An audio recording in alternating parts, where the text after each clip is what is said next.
Reasons why. The matter was postponed to this morning for pre-trial, and an update is set to be heard from all the accused on their readiness for trial. The court is also likely to hear details of Magudumana's constitutional court bid, where she plans to challenge her deportation. Khomoto Modise, Eyewitness News in Bloemfontein. KZN Police Commissioner Nhlanhla Mkhwanazi is expected to continue giving evidence at the Madlanga Commission of Inquiry this morning. The inquiry, sitting at the Bridget Mabandla Justice College in Pretoria, enters day 3 today. Yesterday, Mkhwanazi revealed that alleged underworld kingpin Vusumuzi Matlala was plotting to have one of his close associates appointed as the National Police Commissioner. Mkhwanazi presented text messages between Matlala and one of his business associates. Mkhwanazi says messages retrieved from Matlala's cell phone showed he was pushing for the arrest and removal of National Police Commissioner Fani Masemula. But then the response from Matlala says, oh, it's actually good. My person is going to be a national commissioner now. So Van Wyk does not understand where is Matlala going with this. That's why he's an expression as an ordinary citizen to say, it can't be good that a national commissioner is painted like this. But Matlala says, no, actually this is a good thing because my person is going to be the national commissioner now. Mkhwanazi says this shows the extent to which Matlala wanted to infiltrate the police service. I must say here that we are not necessarily blaming Mr. Van Wyk of anything, but we are just displaying the level that Ket Matlala has an interest of what's happening in the police, that he even communicates with his business partners.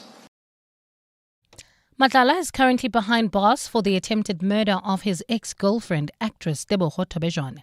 For live updates on the Commission of Inquiry, you can visit ewn.co.za or watch live proceedings on our YouTube channel. Residents at an old age home in Westbury say carrying large buckets of water from water tankers is nearly impossible. Last week, Joburg Water deployed 21 water tankers to the area and some directly to the old age home to address water cuts. Westbury, Coronationville and other areas have had to contend with intermittent water supply for decades now. Yesterday, Joburg Water announced that it would be building a new pipeline to improve access to water.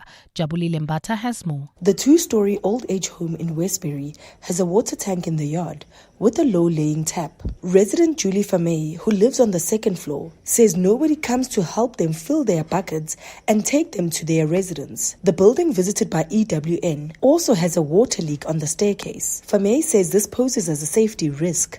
And another thing is we got sickly people here. There's a lady upstairs, 2 of them, that's walking very bad. The one is walking with crutches. If she slips on that stairs with that water running down there, who is going to fix her up? Who is going to reimburse her for anything? We are sick and tired of this life. Joburg Water has changed its 7-day water restoration deadline to 3 weeks. Jabulile Mbata, Eyewitness News, Westbury. And in Indonesia, authorities are on high alert after an earthquake of magnitude 6.1 struck the Papua province this morning. The National Disaster Mitigation Agency says the quake damaged several public facilities, but there were no reports of casualties.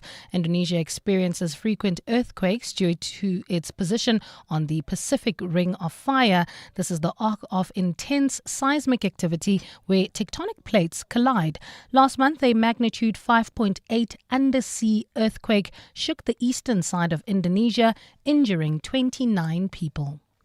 Gold is trading at $3,653.42 an ounce. The rand is at 17.38 to the dollar, 23.54 to the pound, 20.45 to the euro, and Brent crude oil is at $67.44 a barrel. And in the traffic in Eldorado Park, we've got an accident reported on the N12 West. It's right near Klipspruit Valley Road. Delays from the Golden Highway. There's also queuing traffic on the M1 North between the Crown Interchange and Car Street. I'm seeing an accident along this route, so please be on the lookout if you're heading towards Jan Smuts or Park Town. There's also slow-moving traffic on the N12 as well as the R24 West between Edenville Road and the Gilulis Interchange. A fine Friday in store for Gauteng today, temperatures peaking at highs of between 28 and 29 degrees. The top story in EWN this hour, the main court matter involving convicted killer and rapist Thabo Bester and his accomplice Dr Nandipha Magutumana will be returning to the Free State High Court today. EWN, in touch, in tune and independent. For the latest, visit ewn.co.za or download the EWN app. You're with Clement Manyathela On 702. Let's Walk the Talk, streaming on the Prime Media Plus app, DSTV channel 856, 92.7 and 106 FM.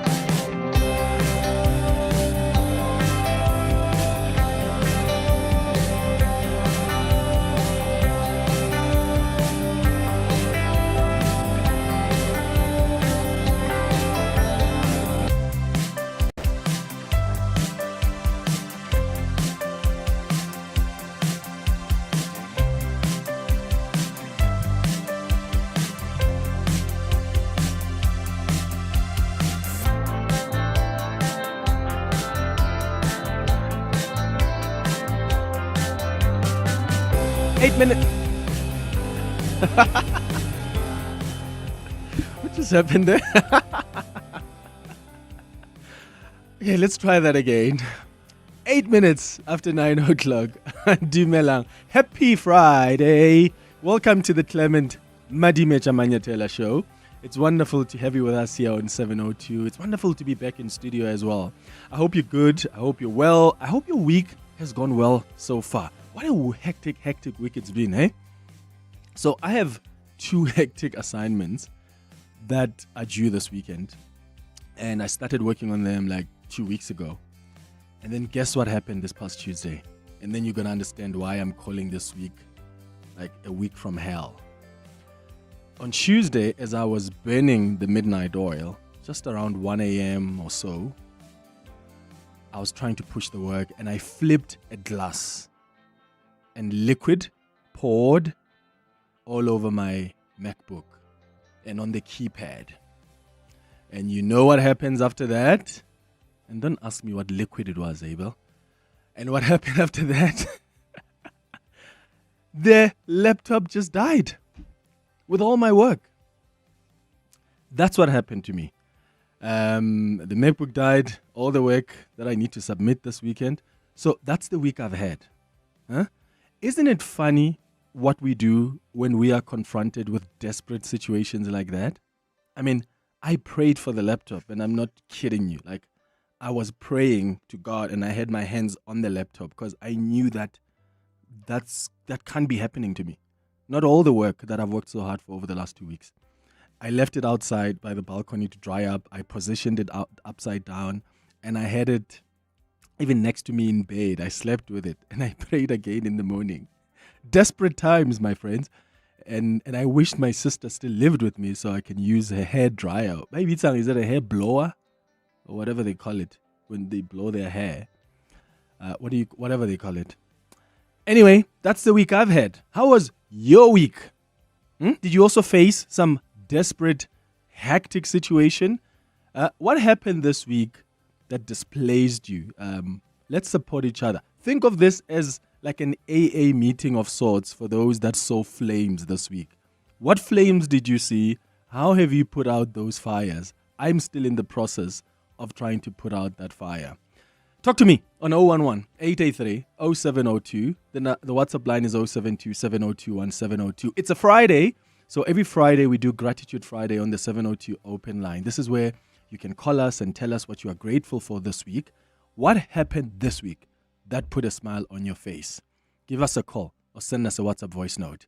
I want us to take some time to connect the dots using what General Mkhwanazi has revealed so far at the Madlanga Commission, and maybe we can help each other out. But I think there's a picture that's beginning to emerge here, and I want us to draw it together and connect those dots. What dots have you connected yourself so far, based on what General Mkhwanazi has said, based on what he has shared? Let me know. At 10 o'clock, we're going to do the Across the Desk feature. And today I'm going to be hosting dentists on Across the Desk. Oral health is something many of us think about when we're in pain, right? And yet dentists play quite a critical role in keeping our overall health on track. I mean, beyond just giving us, brighter smiles, these are the people who are often, in fact, the first to spot the signs of wider health issues, whether it's diabetes, whether it's heart disease, and even certain cancers. So the work goes far beyond fillings and extractions. So we're going to talk about their work between 10 and 11 o'clock. At 11 o'clock, we are going to do our relationship feature. And today, we're going to be discussing the importance of dating in your league, the advantages of that, but also the disadvantages of not dating in your league. Whether it's financial, emotional, spiritual, intellectual, you name it. Have you dated outside what you call your league or your level? How did it go? Because so many movies have been shot about successfully dating outside your league, right? People have romanticized the notion of Cinderella and her prince or the Queen and the Frog. And on some level, the thought of ordinary people getting together with extraordinary people gives us this warm, fuzzy feeling. But not many of us actually know that these are the things of dreams. So does it actually work in the real world? Of course it works for others. And I want you to share with us how it's worked for you. For some of you, if it hasn't worked, why hasn't it worked? I mean, some experts advise against dating outside your bracket or your league or your level, whether this is socially, educationally, religiously, or otherwise, because you're adding another layer to the issues that you're bound to face in your relationship, which, by the way, I slightly disagree with. Other experts say dating in your league is about creating a strong foundation rooted in mutual understanding, intellectual compatibility, and shared expectations. So when two people are aligned in values, life stage and aspirations, it opens the door to deeper connection, more effective communication, and long-term satisfaction. So it's not just about perfection or sameness. It's about attracting a partner who resonates with your growth, your goals, vision for the future, and who can walk alongside you in a partnership of genuine support and understanding. So I want to know if you've dated outside your so-called league and how important you think it's been for you. Share those experiences with us on our relationship feature at 11 o'clock. That's the show coming up over the next 3 hours. Clement Manyathela, streaming on the Prime Media Plus app. DSTV channel 856, 92.7 and 106 FM. Herman, you're calling us from Roodepoort. Good morning. Hi, good morning to you. Sorry about your bad week. Oh, you'll be fine. I just thought of phoning in quickly. So my twin brother phones me. I'm doing a report for Investec now in the winter. Yeah. Got a huge cup of Horlicks hard drink in my hand. I said to him, I can't speak to you now. Investec has phoned me 3 times already. They need this report. He carries on talking, and I'm trying to hold a mug on my ear and trying to listen to him and carry on working on my notebook. Next minute, the entire huge mug, all the liquid onto my notebook, onto my laptop. I panicked. I phoned my children. They said, Dad, you can't fix that. You're in trouble. So I got a little other notebook, very similar, but not the same. But the battery is not working. So I stripped everything. I went to buy a jewelry set of screwdrivers, stripped everything. It was soaking wet. Didn't come on. Nothing. So what I did is I removed the battery and the hard drive, put it into another computer. Every single document is still there. How did you even do that, Hammond? How do you know how to open it's a plug and play. It's a plug and play. You take my number, I'll do it for you for free. You come to me, I'll quickly do it for you. It's a plug and play system, but your hard drive is most important. Yeah. Okay, Hammond on Roodepoort. By the way, I've already taken my MacBook to these guys who fix these things. Took it to Apple first, and I realized it was going to take forever. Went to another place, somewhere in Hyde Park, that was recommended by a friend. And I'm just waiting to hear if they're going to give me, I'm waiting to hear if that's going to be sorted. But what I've done is I've already started from scratch. So as soon as this happened on Tuesday, the next morning, I woke up at 4 a.m. and I started from scratch.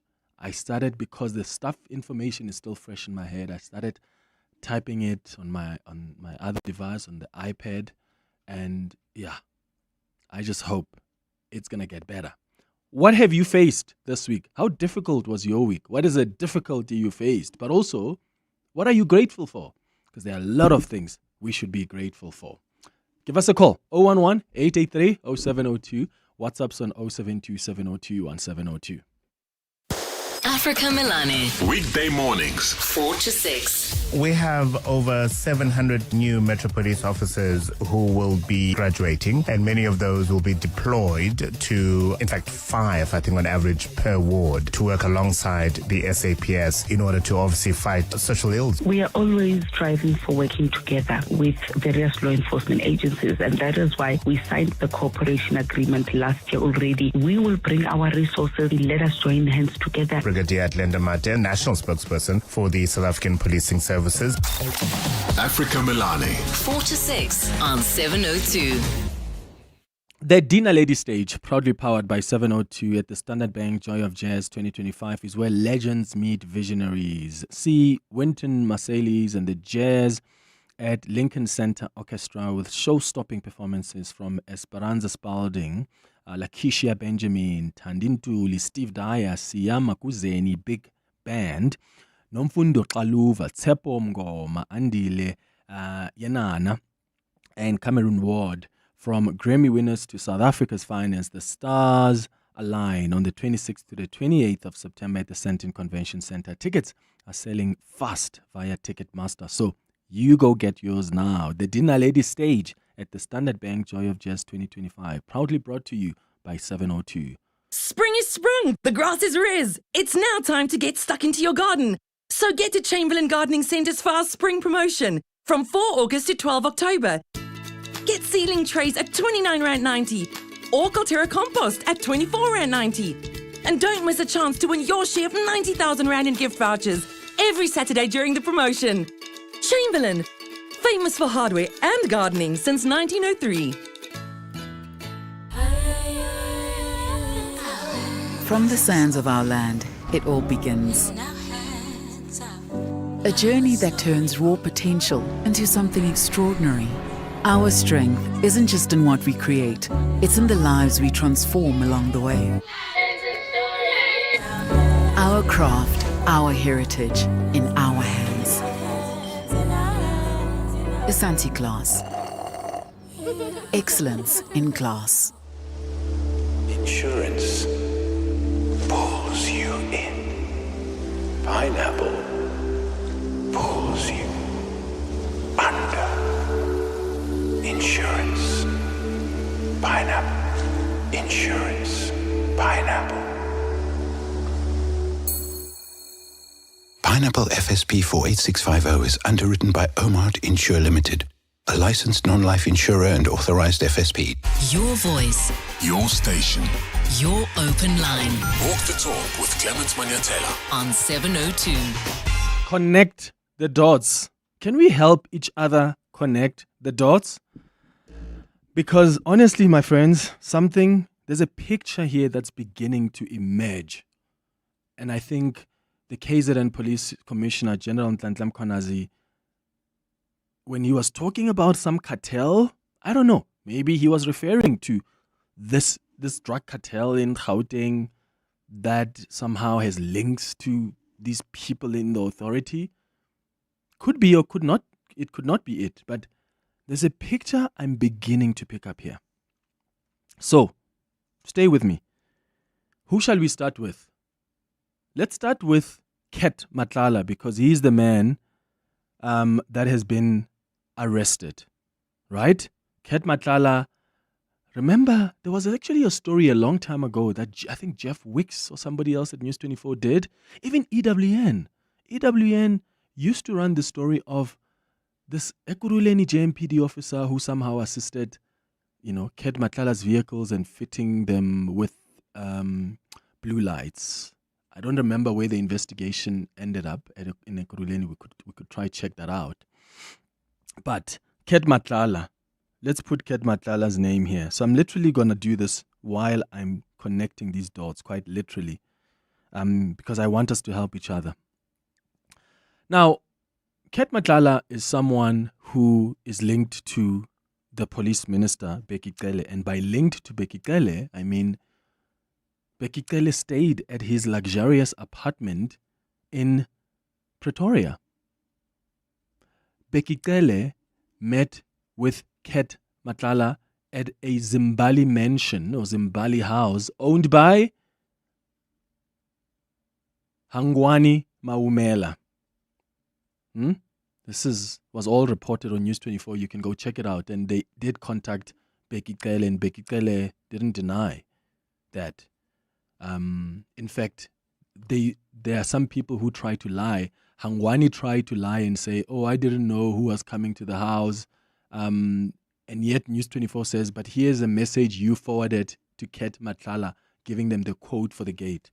So, Ket Matlala, then there's Bheki Cele. What is Bheki Cele doing with Ket Matlala?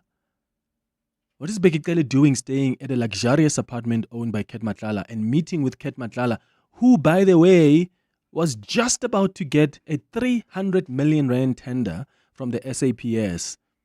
Who was the minister of the police at the time? Later on, that contract, of course, was cancelled, but there's some monies that had already, I think 50 million rand or so, that had already been paid to his company. But that is very questionable for me. So, you've got Ket Matlala, there's Bheki Cele, then there is Morgan, or some people called him who? Hangwani Maumela. Hangwani Maumela.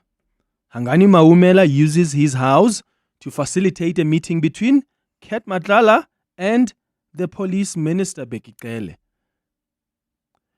Why should you care about Ket Matlala and Morgan Hangwani Maumela? Is because these people are flagged in investigations regarding the contracts that they got at the Tembisa Hospital. News 24 has done an incredible work of exposing what Babita Deokaran tried to expose before she was killed. So these two individuals, when you go check out what Babita Deokaran had uncovered, you'll see in News 24 reports that their names are mentioned. And these are the two people who somehow have a connection to the police minister, because the police minister was at this guy's house, according to News 24. And Ket Matlala was meeting the police minister at this guy's house. And Ket Matlala has stayed at Bheki Cele's property. That's very questionable. Let's go to other individuals. And this is where it gets concerning for me. Serge Kabonge. He was on this show. Was it this week? On Monday this week. Serge Kabonge was on this show on Monday. He asked to come on the show because he wanted to, tell his side of the story, because the ex-girlfriend of Ket Matlala is now saying that Serge Kabonge, who is friends or business friends with Ket Matlala, the ex-girlfriend of Ket Matlala says this guy was involved in her attempted murder, which is the case that Ket Matlala is in jail for. They want to try him on those charges. Serge Kabonge made a very serious revelation on this show on Monday. He said he is close friends with the Deputy National Police Commissioner, Shadrack Sibiya. Okay? Now, let's write Shadrack Sibiya here. So, Serge Kabonge says, yeah, I'm close friends with Shadrack Sibiya, when I asked him what their relation is. Who is Serge Kabonge close to? Serge Kabonge confirmed on this show on Monday that he is close to Ket Matlala, and he is also close to Morgan, aka Hangwani Maumela, the two people who were flagged by Babita Deokaran in contracts and irregularities and corruption at Tembisa Hospital. In fact, the SIU, not the SIU, but I think is it the NPA that's already trying to attach some assets belonging to Hangwani Maumela? So, Serge Kabonge, who is a close friend, according to him, of Shadrack Sibiya, who is the Deputy National Police Commissioner, is also close friends with Ket Matlala, who's arrested, and Morgan Hangwani Maumela. Now, this is what shocked me yesterday. General Mkhwanazi says, on Ket Matlala's cell phone, they found a message that indicates Ket Matlala sends this message to somebody else and says, oh, the National Police Commissioner is going to be arrested and my person is going to get the position of National Police Commissioner. Who was he referring to as my person? Shadrack Sibiya. Why is a person who's in jail, who has been arrested on such serious charges, calling the Deputy National Police Commissioner my person? And to be fair on Shadrack Sibiya, I mean, he probably doesn't even know why Ket Matlala would refer to him as my person. But let's look at the dots again. Is Shadrack Sibiya linked in any way to Ket Matlala? There's only one person who is common between them, who could possibly link them. Isn't that Serge Kabonge? Because he's besties with Shadrack Sibiya and also close friends with Ket Matlala. So Ket Matlala tells somebody that, oh, the National Police Commissioner will be arrested and Shadrack Sibiya, my person, is going to take over. That's got to concern you and I, my friends. A guy in jail? Remember the Guptas? When they knew about Fikile Mbalula's change in cabinet, when they knew about who's going to be appointed in certain portfolios, that reminded me of that. And I think that is concerning on the highest level. Now, which other name here am I forgetting? Now, Tebogo Tobejane. Tebogo Tobejane is the ex-girlfriend of Ket Matlala. So she's the lady that Ket Matlala, according to the police, sent people to kill her. Right? Stay with me. Ket Matlala is in jail now because the police are accusing him of having attempted to kill her ex-girlfriend, Tebogo Tobejane. Tebogo Tobejane has now submitted an affidavit to the police. What does she say in that affidavit? She says that she told Serge Kabonke, the guy who's besties with the Deputy National Police Commissioner, that Ket Matlala, her ex-boyfriend, may be involved in the murder of Babita Deokaran. She says, I told Serge, who's friends with Ket, that I think your friend Ket is actually the one who sent people to kill Babita, because there was a time we went to Tembisa and then he met with people who look like, Ikabi. That's what she was saying. And she says, and Ket was, when Babita was killed, Ket was acting weird that day. That's the information that Tebogo Tobejane has provided to the police. So Tebogo Tobejane claims that when she told Serge Kabonge this information, Serge Kabonge probably went to Ket Matlala and said, hey bro, your ex-girlfriend thinks that you sent people to go kill Babita Deokaran. And then Ket Matlala, according to Tebogo, that's when Ket Matlala sent people to kill Tebogo, because he was scared that Tebogo was going to start revealing information about how he acted weird and the people he met ahead of and after Babita Deokaran was killed. Do you see this web? I mean, this is wild. It's really crazy. Now, Malcolm X was on this show about a couple of months ago. Malcolm X, we interviewed him on the show, and there was a connection between Malcolm X and Katie Molefe. Malcolm X said, I think he knows Katie Molefe's brother or friend, but he says they're not directly linked. But in this case, Malcolm X was at Katie Molefe's house. Right? Malcolm X was at Katie Molefe's house. Now you've got to ask yourself, is Katie Molefe linked to Ket Matlala? Is Katie Molefe linked to Morgan Hangwani Maumela? I'm drawing this up because I really think that there is a web here that's beginning to emerge. There's certain business people particularly in Gauteng, who somehow are close to very top people in law enforcement agencies. And I'm not saying these guys are criminals. I mean, the SAPS will conclude on that. They're still investigating, particularly on Ket Matlala's side and Hangwani Maumela's side, because those are the investigations I'm aware of, and Katie Molefe. But when you look at the names I've just mentioned, do you see the connection here? Do you see Brown Bukhosi is another one that I forgot. Brown Bukhosi is somehow, according to Mkhwanazi, linked to the police minister because the police minister says, oh yeah, he's a comrade. But Brown Bukhosi is somehow also linked to Ket Matlala. So there's a web here. All the people I mentioned, there's a way you can link them to each other in some way or form, whether directly or indirectly. And for me, that's the kind of picture that's begun to emerge as General Mkhwanazi has been mentioning these names. What picture has emerged for you? What dots have you connected based on the information that General Mkhwanazi has revealed so far? Give me a call on 011-883-0702. WhatsApp's on 072-702-1702. 932. Good morning, Bali. Thanks, Clement. Good morning. Convicted killer and rapist Thabo Bester and his accomplice, Dr. Nandipha Magudumana, are expected to return to the Free State High Court this morning.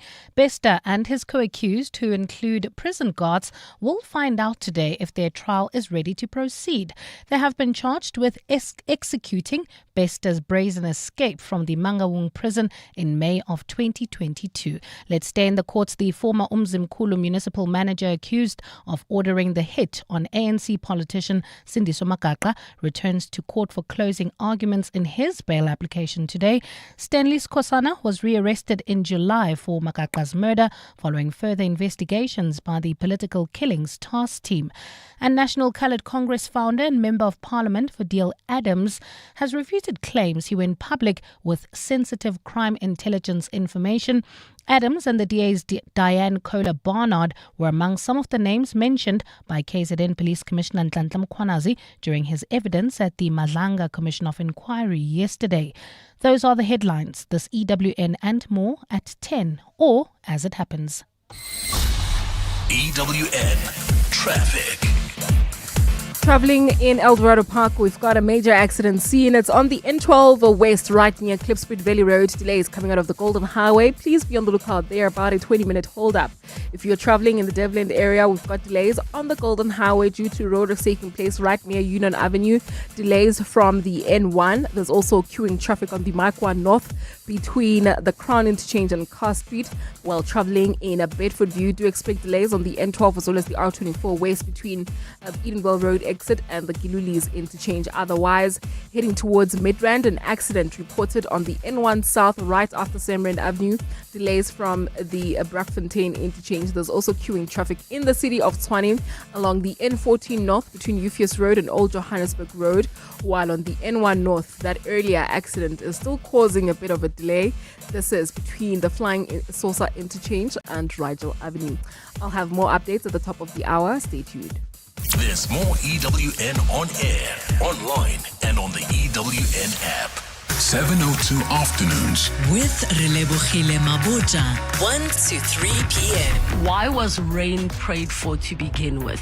Like, what was the understanding back in the day of the seasons of no rain and the seasons of rain? When there's no rain, people, they feel like it's karma. They've done wrong. Now the Creator is angry at us. The ancestors are very angry with us. Now for them to have rain, they need to pull themselves together and gather in dancing, in prayer. Hlanganisile Ngwenya, known as the medium lady. 7:02 afternoons with Relebohile Maboja. Let's walk the talk. The South African Future Trust Summit's Premium Entrepreneurial Showcase returns to the Sandton Convention Centre on the 5th and 6th of November, bringing together entrepreneurs with bold ideas and big ambition. Come and witness the big pitch, where over 10 finalists will compete for the coveted $1 million business investment. Join masterclasses with industry experts who will share valuable knowledge on relevant topics and seize the opportunity to pitch your business ideas to leading investors. Don't miss out. Limited tickets are available. Book now at summit.southafricanfuturetrust.org in partnership with 702. One festival, endless flavor, and 2 unforgettable days of timeless music. The DSTV Delicious International Food and Music Festival, powered by Lotto Star, returns on 20 and 21 September at Kyalami Grand Prix Circuit. On Saturday, the stage erupts with Don Toliver, Questa, and Nkabi Zezwe. Then on Sunday, experience the legendary Lauryn Hill, Wyclef Jean, Lyra, and more. The DSTV Delicious Festival, powered by Lotto Star. Tickets at Ticketmaster. You've reached in his Renault Duster en route to Dullstrom. This journey is taking to try a sport far more boring than its name might suggest. Fly. Fishing. He'll be in his Renault Duster, which he bought with 40,000 Rand trade-in assistance. Leave it all behind in the new Renault Duster with 40,000 Rand trade-in assistance. Offer exclusive to Renault Financial Services. Product of ABSA. T's and C's apply. This is Jade. She'll spend hours comparing almond milk and once made a spreadsheet just for sneakers. But when she found Santam, SA's leading short-term insurer that offers a range of cover options from vehicle to building and home contents, even she didn't overthink it. The kind of freedom Santam gives you takes some getting used to. Speak to your broker. Santam, this is freedom. Santam is an authorized FSP, a licensed non-life insurer and controlling company for its group companies. Your voice. Your station. Your open line. Walk the talk with Clement Manyathela on 702. 22 minutes before 10 o'clock. We're trying to connect the dots based on what General Mkhwanazi has said at the Madlanga Commission. I have tried to scribble something here. Literally, I was doing it as I was speaking, connecting these dots, because, wow, you can just see somebody is linked to somebody. Huh? And there is this group of businessmen in this province who are somehow linked to these top officials in law enforcement agencies. And maybe they enjoy just genuine friendship, guys. Maybe there's nothing untoward about that. So, of course, we shouldn't jump to conclusions. But when a guy who's arrested, who's in jail, texts somebody else and says, hey, listen, Shadrach Sibiya is going to be the new National Police Commissioner, you've got to ask yourself, one, what gives them the authority to say that? Two, why would they refer to the Deputy National Police Commissioner as their person? And again, we need to be cautious on this because Shadrach Sibiya probably doesn't even know Ket or has met Ket. We don't know. Shadrach Sibiya is probably, shocked himself that, hey, but why is Ket calling me my person? But then you have to go further and check, who is Ket linked to? Ket is linked to Sedge because they are close business partners. Who is Sedge linked to? Sedge is linked to Shadrach Sibiya because Shadrach Sibiya is close friends with Sedge Kabonge. Who is Sedge Kabonge linked to? Sedge Kabonge is linked to Mongan Hangwani Maumela, who has been flagged in irregularities or tender corruption at the Tembisa Hospital. Who is Morgan and Ket linked to? Well, Bheki Cele somehow has crossed paths with Ket Matlala. Bheki Cele has stayed at Ket's luxury apartment. Bheki Cele has had a meeting with Ket at Mongan Hangwani Maumela's house in Zimbali. Why is Bheki Cele meeting with two individuals that we now know have been flagged in tender irregularities and corruption at Tembisa Hospital? The two people that Babita Deokaran tried to expose. It's just all not making sense. And then the ex-girlfriend of Ket reveals new information that I think Ket Matlala is the one that sent people to go kill Babita Deokaran. She tells this information to Sedge. She believes that Sedge took that information and sent it to his friend or business partner, Ket. And then Ket then sent people to try kill her. Let's go to your WhatsApps. Good morning, Clement. This is Lungi from Steeldale. Talking about connecting the dots, do you remember when Dunga, the head of the EFF in Gauteng, when he was the MMC of Finance in Ekurhuleni, when he got an accident, they found blue lights fitted in his private vehicle. So it seems to me that this thing of blue lights and politicians and Ekurhuleni is connected somehow. It must be widespread. I wonder how many politicians have blue lights, especially from Ekurhuleni. And I've heard that also in a city of Thokoane, there might be some politicians also with blue lights. So let's connect the dots. Thank you, Manyathela. A clear dot for me, Clement, from this commission is that, in summary, Ket Matlala is Gupta 2.0 of the police. The difference is that he is behind bars and that the Guptas have fled. How I wish the Guptas were also behind bars. Okay, it's Pasha. Hi, Clement. I've noticed something here. I think the minister, I ushawe back past the minister. It shows Gucci, this guy and these guys, Ket Matlala, they've been working with some previous ministers before Mkhulu, because Mkhulu is just 1 year in the office already. Secondary much. It shows Gucci pass the ball to Mkhulu as a back pass without knowing what already the strikers to attack. Hi, Clement.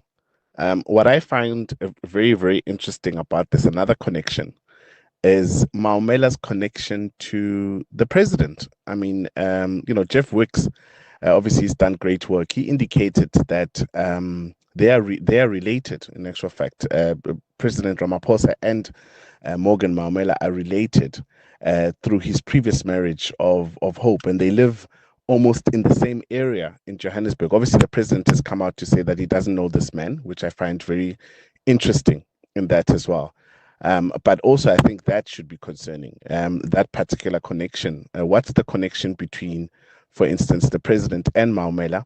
And obviously also indicated in some podcast as well that he's also connected to Benjani Chauke now. This is Maumela, because at one point in time he was seen leaving the house of Maumela. So those are the things that are concerning. You see now, I didn't even know about Benjani Chauke. So for those who don't know, Benjani Chauke is the former advisor, advisor to President Cyril Ramaphosa.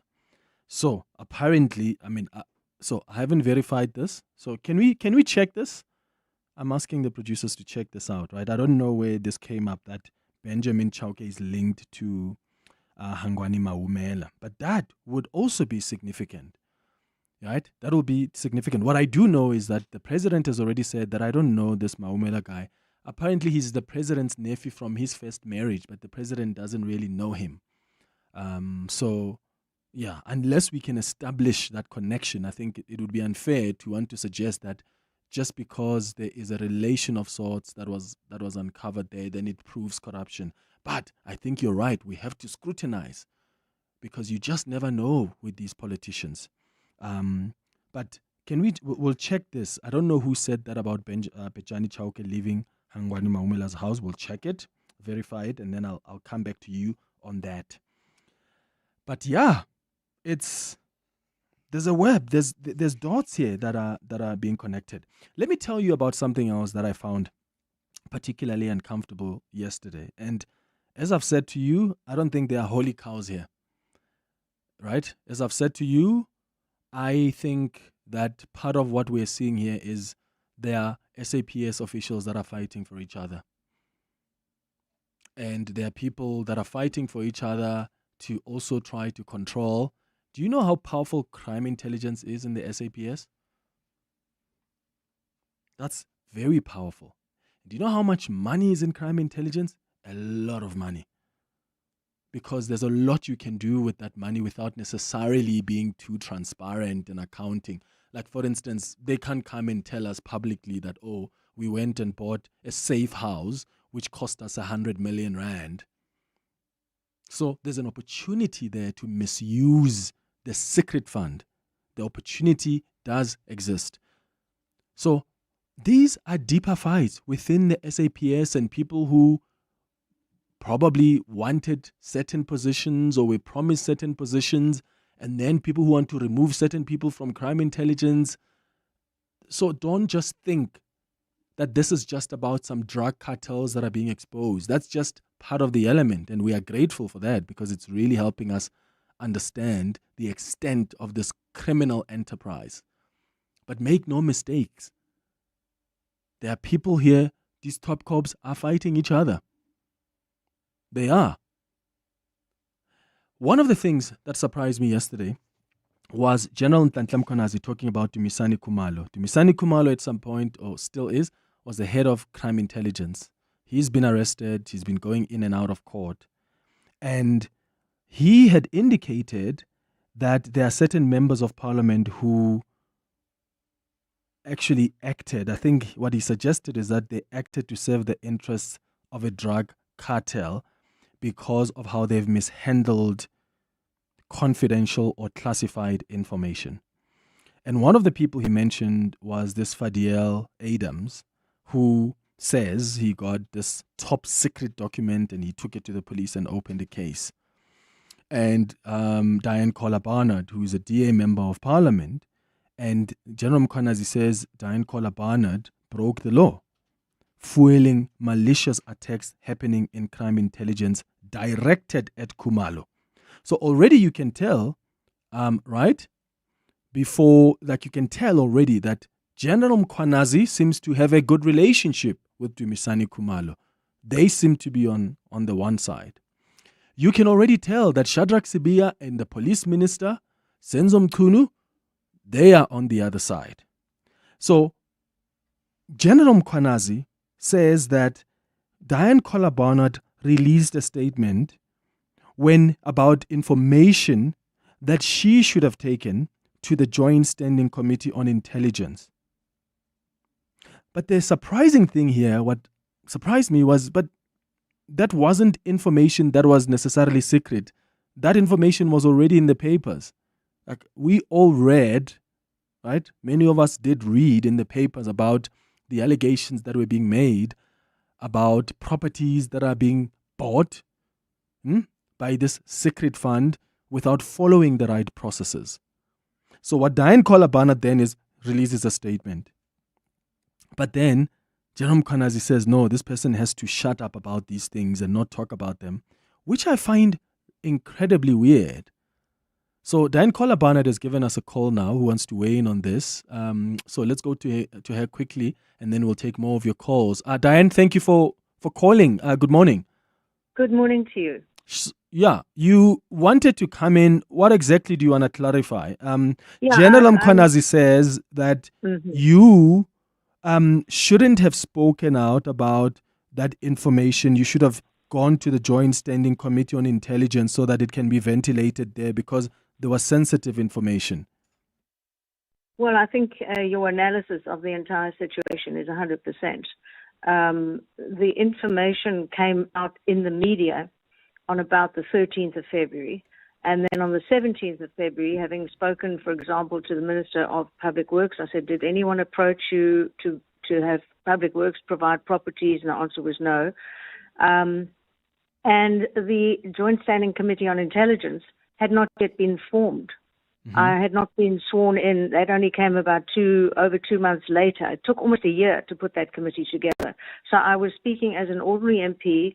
I did ask when I read the items in the paper, which I reiterated in my statement. I contacted the Inspector General of Intelligence and asked him to investigate, which he agreed to do.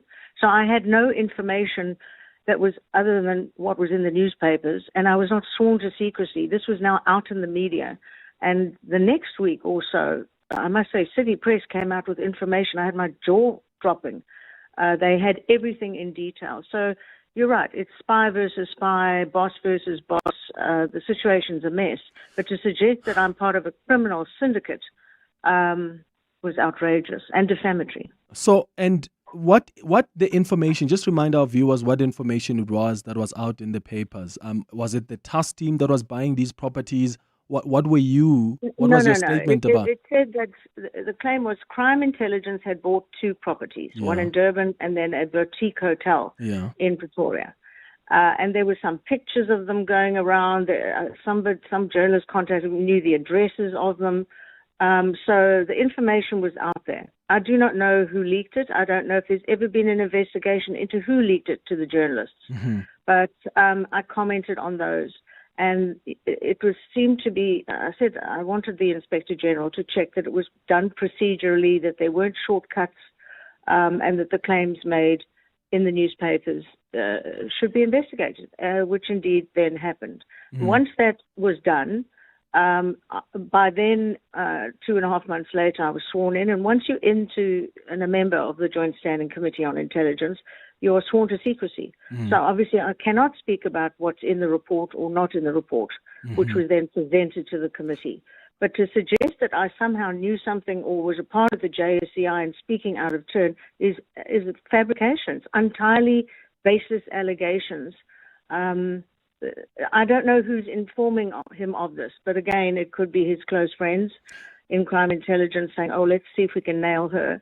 But it's a fabrication. Okay, so will you go there? Because the phase 2 of the commission is going to allow people that have been mentioned to come and rebut and defend themselves. Are you prepared to go and also provide all the evidence you have to the commission to explain your side? Look, I absolutely could. I'm taking advice. We may just write to the commission and say, look, here's the media statement, the date.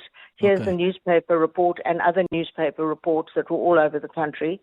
And here's the fact that I was only sworn into the JSCI on such and such a date. So let's see if they want me there. I'm happy to repeat it all. All right. Yeah, Diane, thank you so much for coming through. So my concern here and what we need to be careful of, guys, is General Mkhwanazi is not the only whistleblower. It's not. And the mistake we will make is think that whatever he says, just take it and run with it. The reason there's a commission is that some of the things that he said have to be tested. And of course, like we've said, we've spent half of the first 30 minutes of the show, we were connecting the dots based on information he's provided, which is so critical. And he's done so well trying to help us draw this picture. But that doesn't mean that anything then that is said, then you just take it without questioning it further. In cases like this, where Diane Barnard releases a statement based on what's in the newspaper reports, that's what politicians do. That's what members of parliament do. What is wrong with that behavior? Unless he is able to demonstrate to us that before she even released that statement, there was critical information out there that got to her and it shouldn't have gotten to her. And he has to at least give that evidence. And I hope that we can get to a point where evidence can also be released to back up some of the claims that are made so that people's reputations are not just tarnished. Because when you get mentioned there by him, people then are quick to call you all sorts of names. So I think we need to be very cautious about that too. It's 6 minutes now before 10 o'clock. 702 delivers on the matters that matter to you. Hi, this is Julia de Bruin from Sandton. I like 702 because it's even-handed. Everybody and anybody can phone in, express their opinion, and everybody is treated with respect. So you get a good balanced view of everything, lots of information, lots of interesting things that you would never have otherwise known about. You can find out via 702. Whether you start listening at 5 a.m. if you can't sleep, or whether you're still awake at night at 10 to 12 with all this. Thank you for sharing your thoughts. so we can deliver more on what matters to you. 702 listens. Let's walk the talk. Looking for business insurance with added benefits for the unexpected? Well, switch to OUTsurance Business today and you can enjoy services like help at Out with 24/7 access to panic assistance, roadside assistance, and even office assistance. For catering companies, boutique hotels, guest houses, tour operators, and other industries, OUTsurance Business are trusted experts business insurance. Get a hassle-free quote today. Call 08600 60,000 or visit outsurance.co.za. Licensed insurer and FSP. T's and C's and information online. Limits apply. Mzansi, don't miss out on playing Powerball and Powerball Plus for a life-changing 143 million rand in total estimated jackpots this Friday. Don't delay. Play Powerball for an estimated 77 million rand and Powerball Plus for an estimated 66 million rand today. Buy your tickets now in store on nationallottery.co.za, the mobile app, cell phone banking, or simply dial *120 *7529 hash for USSD. Panda, Pusha, play. Players must be 18 years old to play responsibly. E2 is the proud operator of the National Lottery. It's spring, SA, and here at Decofern, we say it's time to say yes. Say yes to new friends. Yes to new adventures. Will you marry me? Yes! And definitely say yes to a few new things. Welcome to Decofern. Say yes to awesome savings at the Decofern Furniture Spring Sale with up to 35% off on outdoor furniture and much more. In store now or at decofernsa.co.za. Did you know that every time you swipe your benefit card, you're contributing towards the Dis-Chem Foundation? Each time you swipe, not only are you rewarded, but a percentage of your purchase is donated to the Dis-Chem Foundation to support communities in need. All the more reason to sign up for your Dis-Chem or Dis-Chem Baby City benefit card today. Support with every swipe. The Dis-Chem Foundation, caring for their community. Your voice. Your station. Your open line. Walk the talk with Clement Manyathela on 702.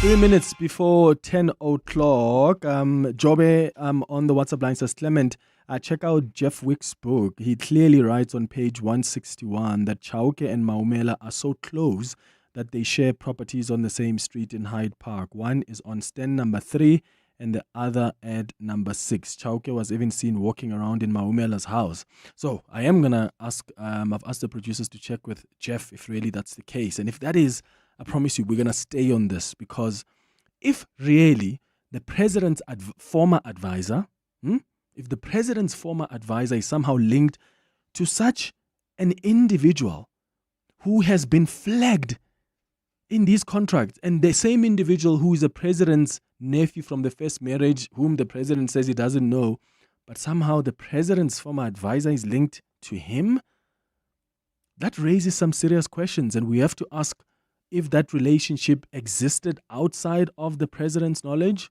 And even if it's outside of the president's knowledge, it's worth us asking questions why a former advisor to the president is linked. What kind of links do they have with a businessman whom the NPA is now trying to get their assets? Do you know how wealthy these people are?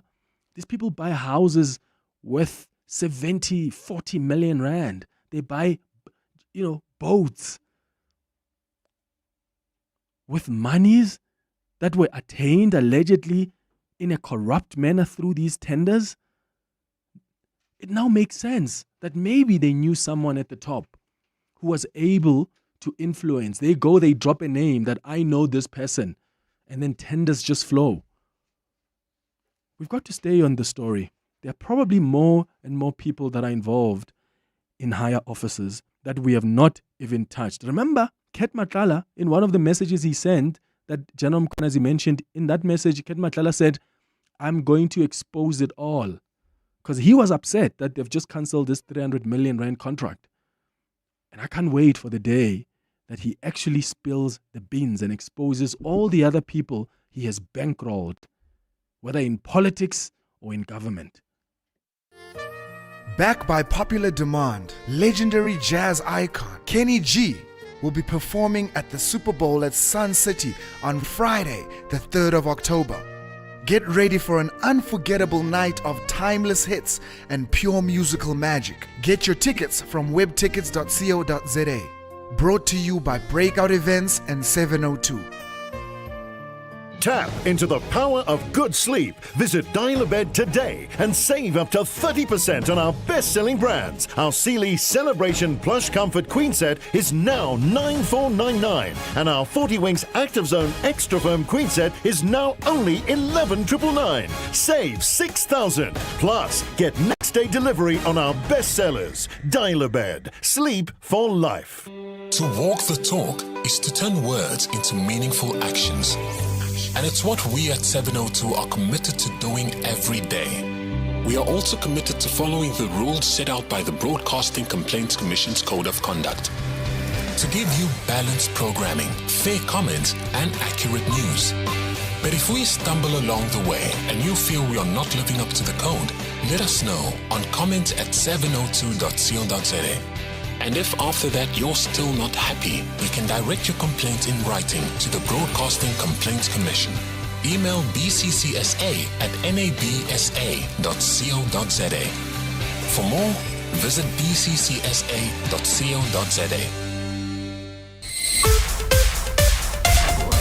This is EWN. Good morning, I'm Bali Dlamini. Let's begin in the courts where convicted killer and rapist Thabo Bester has fired his lawyers once again in his main escape case. Bester, his accomplice Dr Nandipha Magudumana and 7 others are back in the Free State High Court in Bloemfontein today. The court has heard from Bester that he is changing his attorney but wants to keep his advocate. These are the 4th attorneys to be appointed by Bester since his arrest in 2023. The court has now given him 15 minutes to decide on a way forward with his legal representation.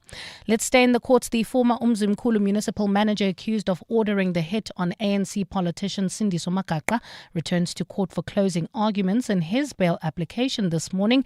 Stanley Skosana was rearrested in July for Makaqha's murder following further investigations by the Political Killings Task Team. Makaqha was shot near a spaza shop in Umzimkhulu back in July 2017. He died in hospital in September the same year. Nhlanhla Mabaso reports. The state in this high-profile murder case will today argue why the accused Stanley Skosana must be denied bail. Previously, the prosecution told the court that there is overwhelming evidence that Skosana is behind Sindiso Makaqha's killing during his term as municipal manager of Umzimkhulu local municipality. Lead prosecutor, Advocate Lawrence Caba. At long last, we have evidence linking the mastermind, unfortunately the other one is deceased, to the killing of this young man. We have managed to put Mr. Skosana to answer to the charges of the overwhelming evidence that we have against you. The state says Skosana plotted the murder together with former Umzimkhulu Mayor Mluleki Ndobe, who has since died. 2 other accused in this case are out on bail and are set to go on trial next month. Nhlanhla Mabaso, Eyewitness News. National Coloured Congress founder and Member of Parliament Fadil Adams has refuted claims that he went public with sensitive crime intelligence information. Adams and the DA's Diane Kohler Barnard were among some of the names mentioned by KZN Police Commissioner Nhlanhla Mkhwanazi during his evidence at the Madlanga Commission of Inquiry yesterday. Mkhwanazi painted both MPs as sellouts for allegedly sharing secret information related to crime intelligence with the public.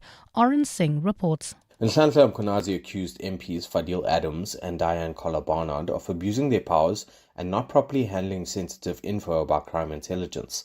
Mkhwanazi said Adams opened cases of fraud and corruption relating to intel that was supplied to him around the irregular appointment of an official within crime intelligence, subsequently leading to the arrest of crime intelligence boss Dumisani Khumalo, his close ally. But Adams says he did what any citizen should do when presented with evidence of alleged state corruption: open a case. What did the general want me to do? Hide it, throw it away. He says I went public with it. He says it. I did not go public with it. I did the responsible thing. Kohler Barnard wrote to the Inspector General of Intelligence requesting an investigation into the dubious purchases of 2 properties by crime intelligence, a well-documented case exposed in the media. Arun Singh, Eyewitness News. For live updates on the Commission, which is underway today, you can visit the EWN website. You can also watch live proceedings on our YouTube channel. To the Western Cape now, where Mobility MEC Isaac Seleku says his door remains open in a bid to quell tensions in the taxi industry. Route closures between Mfuleni and Khayelitsha to Somerset West were put in place from Wednesday for a period of 30 days to curb the recent taxi-related violence. At least 10 operators and commuters have been shot dead or injured in attacks linked to a dispute over these routes between taxi associations Kata and Kodeta. Earlier this week, 6 minibus taxis were impounded for illegally operating on the closed routes. Seleku says since Wednesday's shutdown, routes have been relatively calm with no incidents reported. We have increased the capacity of alternative transport, Golden Arrow buses in particular. This ensures that commuters are mobile and able to get to their destinations. The deployment of law enforcement agencies remains in place. Sileko says they will continue to monitor the enforcement of measures. I once again would like to reiterate that no commuter along these routes has been and will be left stranded during this period. My door remains open for dialogue with the two affected associations to resolve this impasse and reach sustainable resolution. And a second deportation flight from the UK to France has now taken off. An Eritrean man who arrived in the UK via a small boat last month took the flight earlier today. This is the second deportation of the week under the government's one-in, one-out deal with the French. The British Interior Ministry says the man lost a legal challenge to stay his return. Gold is trading at $3,653.42 an ounce. The rand is at 17.33 to the dollar, 23.39 to the pound, 20.40 to the euro, and Brent crude oil is at $67.44 a barrel. And in the traffic in Erasmus Park, there's been an accident on the R21 North. It happened after the Flying Saucer interchange. It is causing delays. Please be on the lookout there. While travelling on the N1 South towards Midrand, another accident seen right near Samrand Avenue, causing heavy traffic volumes coming out of the Brackfontein interchange. And if you are travelling on the N3 South, please be on the lookout for a car that's stuck on the road. It's right near Van Buren Road. It's causing delays. A fine Friday in store for Gauteng today. Temperatures will peak at highs of between 28 and 29 degrees. The top story in EWN, convicted killer and rapist Thabo Bester has fired his lawyers once again in his main escape case in the Free State High Court. EWN, in touch, in tune and independent. For the latest, visit ewn.co.za or download the EWN app. You're with Clement Manyathela on 702. Let's walk the talk. Streaming on the Prime Media Plus app. DSTV channel 856, 92.7 and 106 FM.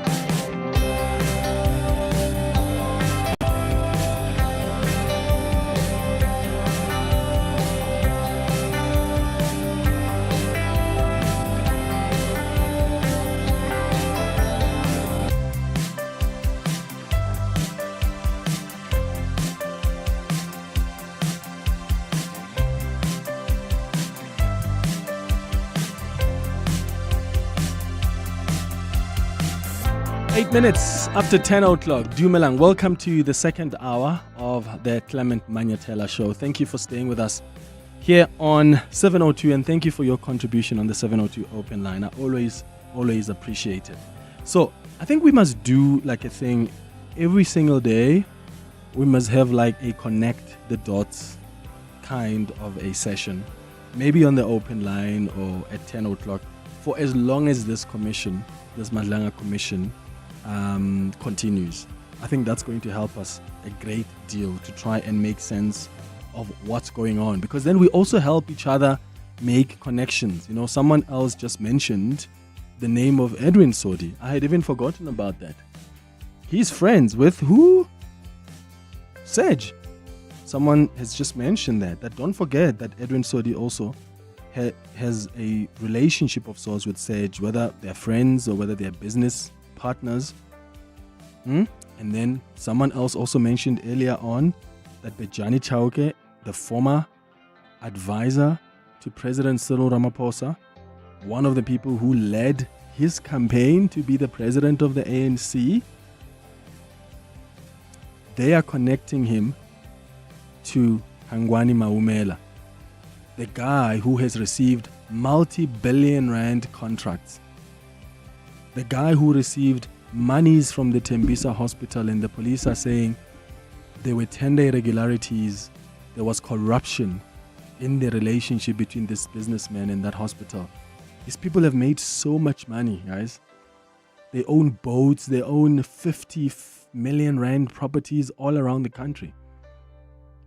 And they are linked somehow to people who have been in government, who have worked closely with the president. We've got to be concerned about that. because we think they're rot. There's just some normal business people in Joburg who get tenders in a corrupt manner, according to the police. Well, it looks like it goes further than that. It looks like they don't operate on their own. They clearly have people who are calling the shots at the national level somewhere, who are top politicians probably, or top government officials. So every day, for as long as this commission continues, we're going to take some time to connect the dots. We'll write down all the names that are being mentioned by General Mkhwanazi, and we're going to go bit by bit, try and connect all these names, because now at least we've laid the foundation with Bekitele Senzo Mkhunu, Serge, Shadrach, Kat, Hangwani, Dabuhoto Bejani Chauke, Katie Molefe. We've laid the foundation there. So what we're going to do, even on Monday, is take whoever he mentions today. We're going to try and add those names here and see how everybody else is connected. It's 11 minutes now after 10. Across the Desk with Clement Manyathela on 702. So on our Across the Desk feature this morning, I'm hosting dentists.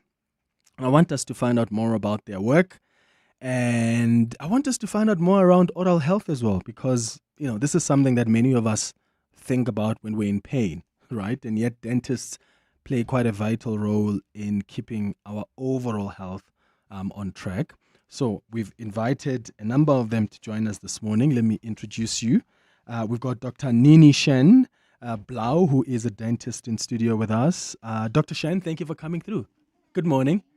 I'm going to ask you to just switch on the mic. There we go. Good morning. How are you? Good. Thank you for coming through. Thank you for having me. How long have you been doing this? I graduated in 2020. Yeah. Community service 2021, and 22 I started private practice. You've always wanted to do this? No, actually not. So what led you to this path? Funny thing, after university, after high school, I didn't know what to do. Yeah. I did psychology. I didn't really want to go into that. Mm-hmm. So I went into retail. I did dental assisting course. Okay. And after that, I went into retail because I was in America then. Yeah. And that was the 2008 recession. No one could find a job. So I came home and I did retail and didn't really want to do that either. So the dentist I worked for while I was dentisting, he said I'm pretty good with my hands, so maybe I should do dentistry, and I did. That's an incredible story. We also have Dr. Thabo Twala, who's a dentist as well. Dr. Twala, thank you for coming through. How are you? I'm well, thanks. How are you, Clement? Good. Have you always wanted to be a dentist? No, I didn't. I didn't actually know that I will study dentistry up until about a few days before I was admitted to university. So what happened was that I got my matric marks, and I had applied to various universities for various things except for dentistry. But then what then happened was that my mother was working in the Department of Health very closely with a dentist. Yeah. And then the dentist suggested that I should become a dentist. Yeah. And, somehow he engineered my application to what was then Medunsa. And a few days later I was admitted to study dentistry. And here you are. You don't regret ever going with this option? No, I don't regret at all, 30 years later. Okay. And then we've got Dr. Miriting Thokoane as well, who is a dentist and academic. Thank you for also coming through. How are you? Good. Good morning, Clement. I'm well, thank you. Yeah, and what's your story around how you are doing this kind of work? My story is that I think I've always wanted to do this because I made that decision when I was in primary school. Back in the day, in our primary schools, we used to stand at assembly and we'd pray before class. You don't remember that? I do remember. Oh. Yeah, it was assembly. Nearly assembly. Yeah. And then we used to sing songs, and pray. There's one of the teachers who's going to open a Bible, read a verse and pray. Yes. And then we go to class. So over and above that, with us, there was, it seemed, what I now term word of the day. Yeah.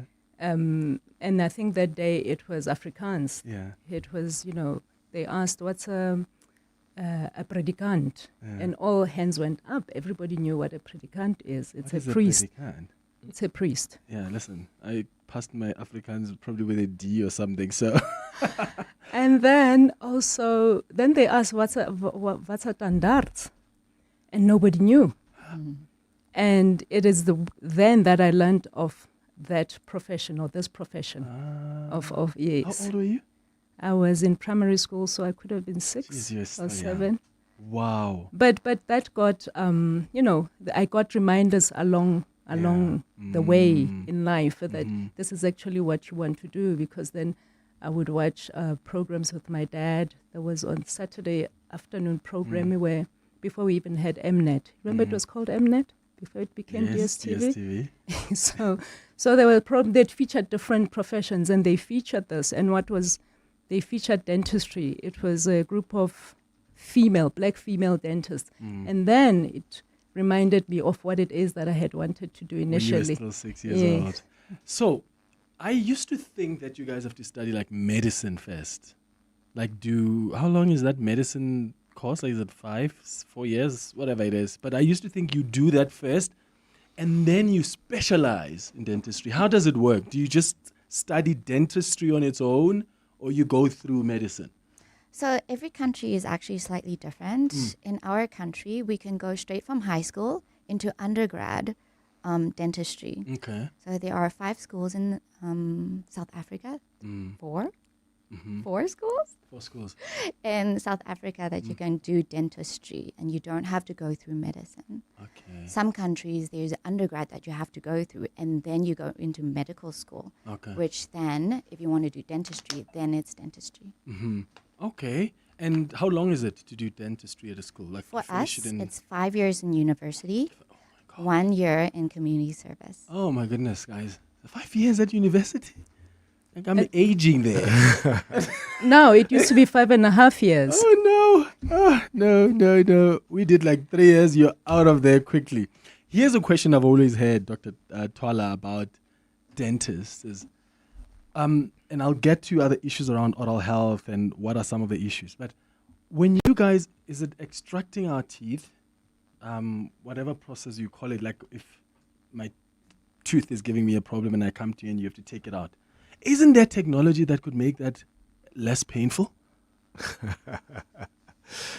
Look, I think the skill of the dentist is the technology. Because I do think that, because, long ago people used to die of toothache. And, the dentists were the first people to actually invent local anesthesia, to assist in the process of tooth extraction.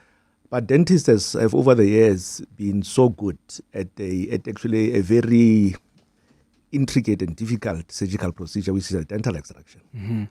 I really don't see how else it can be done, technology-wise. Because I think the dentists are doing a pretty good job at it. I mean, not many surgical specialties are able to execute to do that, that kind of surgery so often and so easily as a dentist would. It scares me. It scares me. And when I see people coming from doing that, I always think I'm never going to be there. But of course, until you are faced with that situation. Let's talk about, Dr.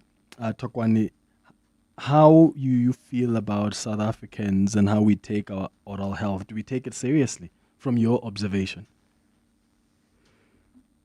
From my observation, Clement, I'm not sure how to answer this, but my take is that how much do they know about oral health care, oral health, oral hygiene practices, and the importance thereof? I think from that standpoint, it might just say that there isn't enough education, because from what I've observed is that the mouth seems to be removed from the rest of the body in how we address health. So those oral health seems to be a standalone matter, which is really dwindled down to tooth extraction. And that's really what people know about dentists and dentistry.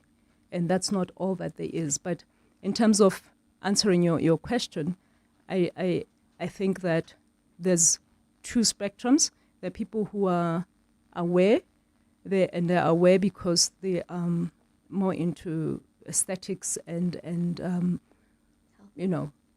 that kind of way of looking at their health.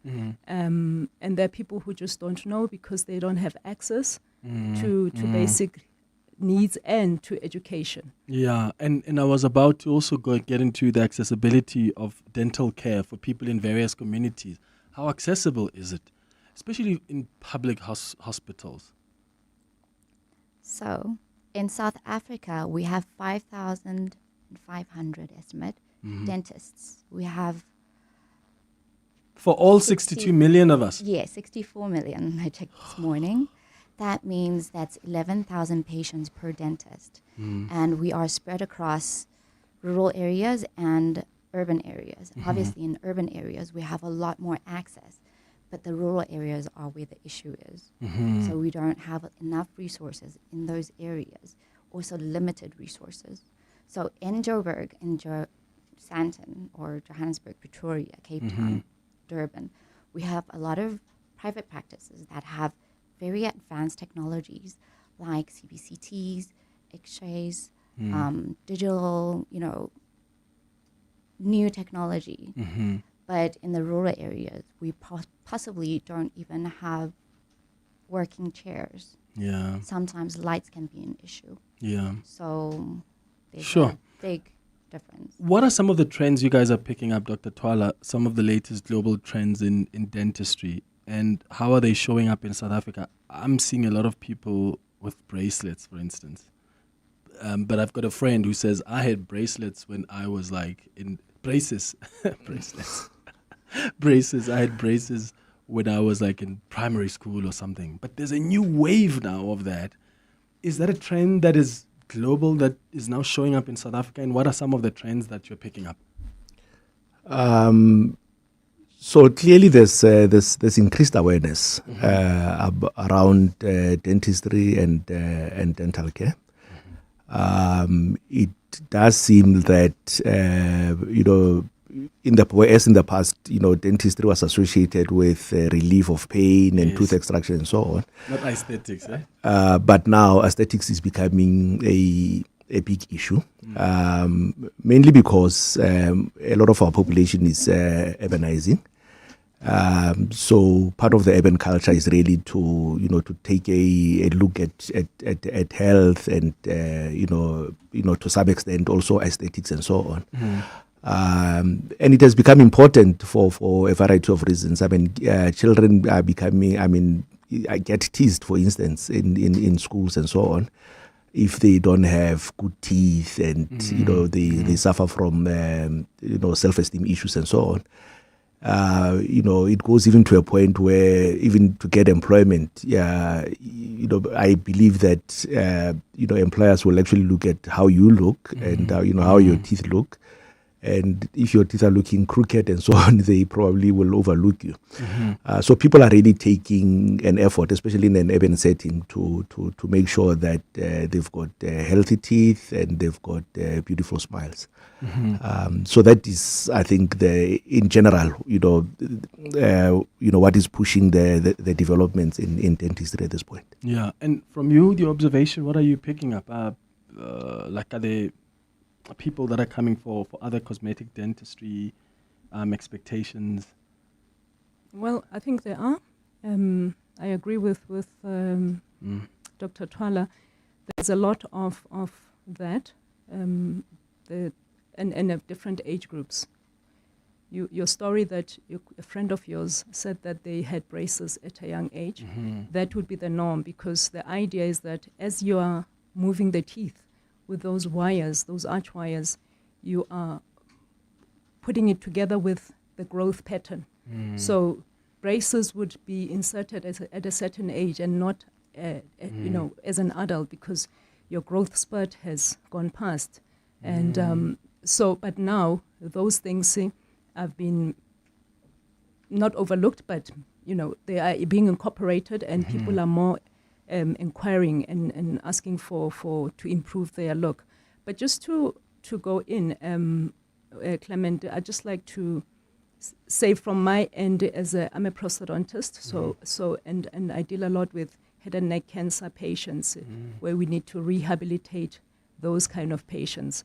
And yes, we are in the urban areas. We are at leading institutions. We are teaching and training undergrad and postgraduate students, but we are overwhelmed.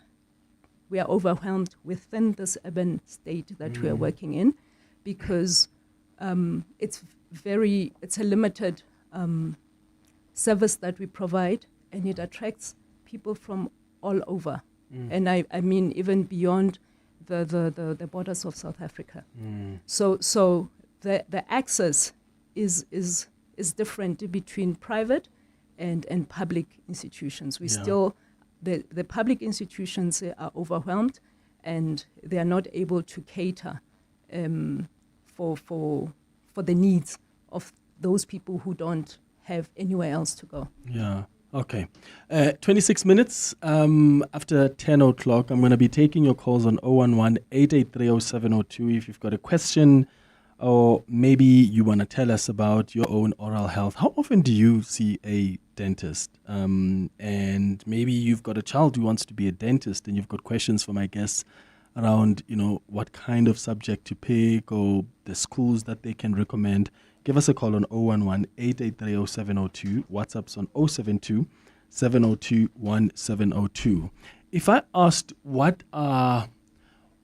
do you love most about this job, and what do you dislike most about this job? Okay. Let's start with the negative first. Yeah. Okay, I like to end with the positive. Okay, I don't like when people are scared of dentists. Okay. So I go out of my way. I am private, so I have the time to go out of my way to take time, talk to the patient gently, slowly, tell them what I'm doing. Yeah. So a lot of people don't get scared because they don't know what to expect. Yeah. Okay. Because sometimes your machines are so scary. Yes. Like sit there, and then they're so big, and I'm just thinking, is that going to go in my mouth? Okay, so you explain gently. A lot of the technology has gone smaller now. Oh, yeah? Okay. See, and I also haven't seen a dentist in a very long time. Okay, and then what do you love? The positive thing is that we have very good control in the patient's journey. We don't have to, most of the time, we don't have to refer patients out to get extractions done because we can do it ourselves. We can do single crowns, some bridges. We don't need to need to refer that much out. So we have a lot of control in what type of instruments we use and what type of technology we invest in. Okay. And the second thing I like is to talk to people, and especially with patients with anxiety or fears about dentists. I like it when they, on the way out, they say, "Oh, wasn't that bad?" Yeah.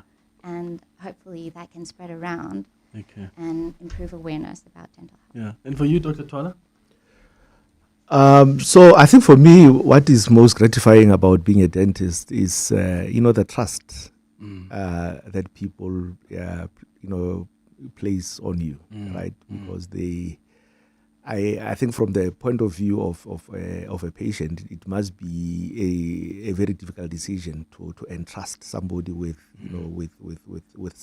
a sensitive part of your body, and they do that, and they come to you believing that they will get the kind of help that they desire, and I think as dentists we try our best to deliver.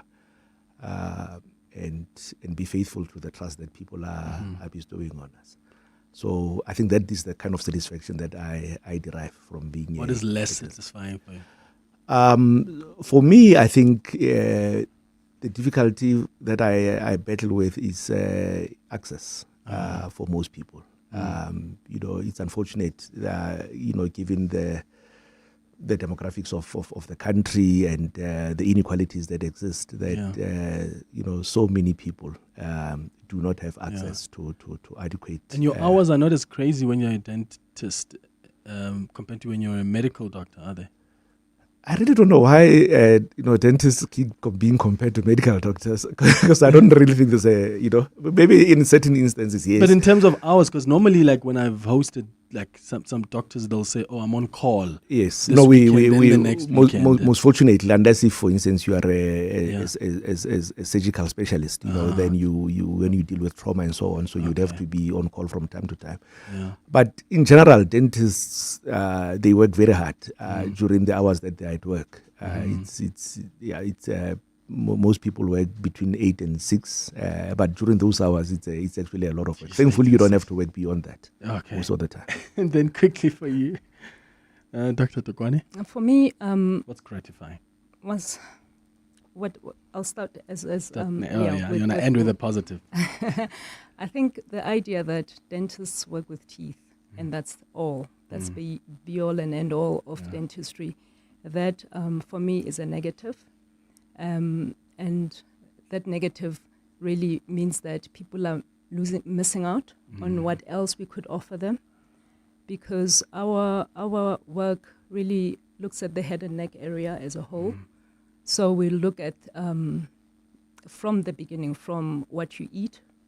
We do our dietary analysis, because it really, you use your teeth for chewing, and teeth are not just for chewing, but for speech. If you were to sit behind this mic, Clement, without your teeth, you would sound very different. And not in a positive way, So all of those things, so that people do not associate with teeth the health, the aesthetics, without the additional aesthetics or the braces or whatever. Just having teeth, your own natural teeth, gives you the ability to perform essential daily activities, which is for you talking behind the mic. That's how important it is. I'm going to tell you to do the negative one after the headlines. Just hold that thought. I want to quickly get the latest in Eyewitness News headlines, and then I'll give Dr. Thokoane an opportunity to tell us what is less gratifying about the work. It's 10:32. Bali has the latest in Eyewitness News headlines. Good morning. Thanks, Clement. Good morning. Convicted killer and rapist Thabo Bester has fired his lawyers once again in his main escape case. Bester, his accomplice Dr Nandipha Makudumana, and 7 others are in the Free State High Court in Bloemfontein today. The court has heard from Bester that he is changing his attorney but wants to keep his advocate. These are the 4th attorneys to be appointed by Bester since his rearrest in 2023. KZN Police Commissioner Nhlanhla Mkhwanazi is continuing to give evidence at the Madlanga Commission of Inquiry this morning. The inquiry sitting at the Bridget Mabandla Justice College in Pretoria has entered day 3 today. The commission is probing allegations made by Mkhwanazi of interference and corruption in the criminal justice system. And the Gauteng Health Department is urging parents to practice healthy feeding to protect children from malnutrition. According to the department, 1,400 cases of malnutrition were reported in the previous financial year, with Thokoane, Johannesburg and Ekurhuleni recording the highest numbers. Those are the headlines. This EWN and more at 11, or as it happens. EWN Traffic. Travelling on the N12 West, we've got some delays towards the Glutes interchange. There's also queuing traffic, in fact, bumper-to-bumper delays on the N3 South between the Glutes interchange and Van Buren Road due to an accident. The N3 North is also backed up as a result of the scene. Travelling towards Midrand, bumper-to-bumper traffic on the N1 South, about a 20-minute hold-up between the Brockfontein interchange and Olifantsfontein Road due to a major accident scene. Please be on the lookout there. In the city of Tshwane, along the N14 North, we've got delays between Euphus Road and Old Johannesburg Road. Please be on the lookout there. There's also queuing traffic along the R80 just as you approach Skiampahlele exit. More updates coming up at the top of the hour. Stay tuned. There's more EWN on air, online, and on the EWN app. The DSTV Delicious International Food and Music Festival, powered by Lotto Star, returns this weekend at Kyalami Grand Prix Circuit. Getting there is easy. Take the Gautrain to Midrand Station and hop on the free shuttle to the festival. Shuttles run all day, with the last one leaving at 11 p.m. on Saturday and 10 p.m. on Sunday. Gautrain will also run extended late-night services to get you home safely. Standard fares and rules apply. Oh, hello. Let's do a little word association. I'll say some phrases, you see how they make you feel. Retirement, credit card balance, another interest rate hike. Still calm? Well then, you've got the F Factor. It's that special something that comes from having a clear financial plan to manage and protect your finances. If you broke into a sweat, you probably don't have it yet. Visit livewithconfidence.co.za to up your F Factor. Sanlam. Live with confidence. T's and C's apply. Sanlam Life is a licensed life insurer and authorized FSP. Mzansi, don't miss out on playing Powerball and Powerball Plus for a life-changing 143 million rand in total estimated jackpots this Friday. Don't delay. Play Powerball for an estimated 77 million rand and Powerball Plus for an estimated 66 million rand today. Buy your tickets now in store on nationallottery.co.za, the mobile app, cell phone banking, or simply dial *120 *7529 hash for USSD. Panda, Pusha, play. Players must be 18 years old or play responsibly. E2 is the proud operator of the National Lottery. Imagine having the chance to ensure a blood cancer patient's journey is made that much easier. This positive impact can be someone's reality once you make a financial contribution to help make the process of recruiting potential stem cell donors easier. Give hope this Sunflower Month by making a monetary donation at www.dkms-africa.org. Your contribution will give hope to patients who are awaiting their life-saving transplant. Tap into the power of good sleep. Visit Dial-A-Bed today and save up to 30% on our best-selling brands. Our Sealy Celebration Plush Comfort Queen Set is now $9,499, and our 40 Winks Active Zone Extra Firm Queen Set is now only $11,999. Save $6,000. Plus, get next-day delivery on our bestsellers. Dial-A-Bed. Sleep for life. The future of Durban will be shaped at the upcoming 2025 Resurgence Conference hosted by the eThekwini Municipality. This show will be there live on Monday, the 22nd of September, to bring you everything you need to know about the highly anticipated event. Durban is open for business and investment, and this is where all the key conversations begin and connections are made. So don't miss the Clement Manyathela Show live at the Resurgence Conference in Durban on Monday, the 22nd of September from 9 a.m. only on 702. Across the Desk with Clement Manyathela on 702. We are hosting dentists on our Across the Desk feature this morning, and I want to take your calls and WhatsApps. So you can send a WhatsApp on 072-702-1702 if you've got questions for my guests, or maybe if you want to share your own experience as maybe a dentist or someone who is studying to become one. So send that WhatsApp voice note on 072-702-1702. I'm going to ask that we put up our headphones, and then we're going to go to our voice notes. Let's start here. Hi, Clement and the team. My question to your guests is with regard to bad breath. Is bad breath part of a dental problem, or is a medical problem? Why I'm asking this is that we have people who consult with dentists to clean their teeth, and their teeth get whitened, but still they remain with bad breath. Thanks, David. Hi, Clement. Hi to your visitors, the I-72 listeners. Clement, at what age can a child put braces?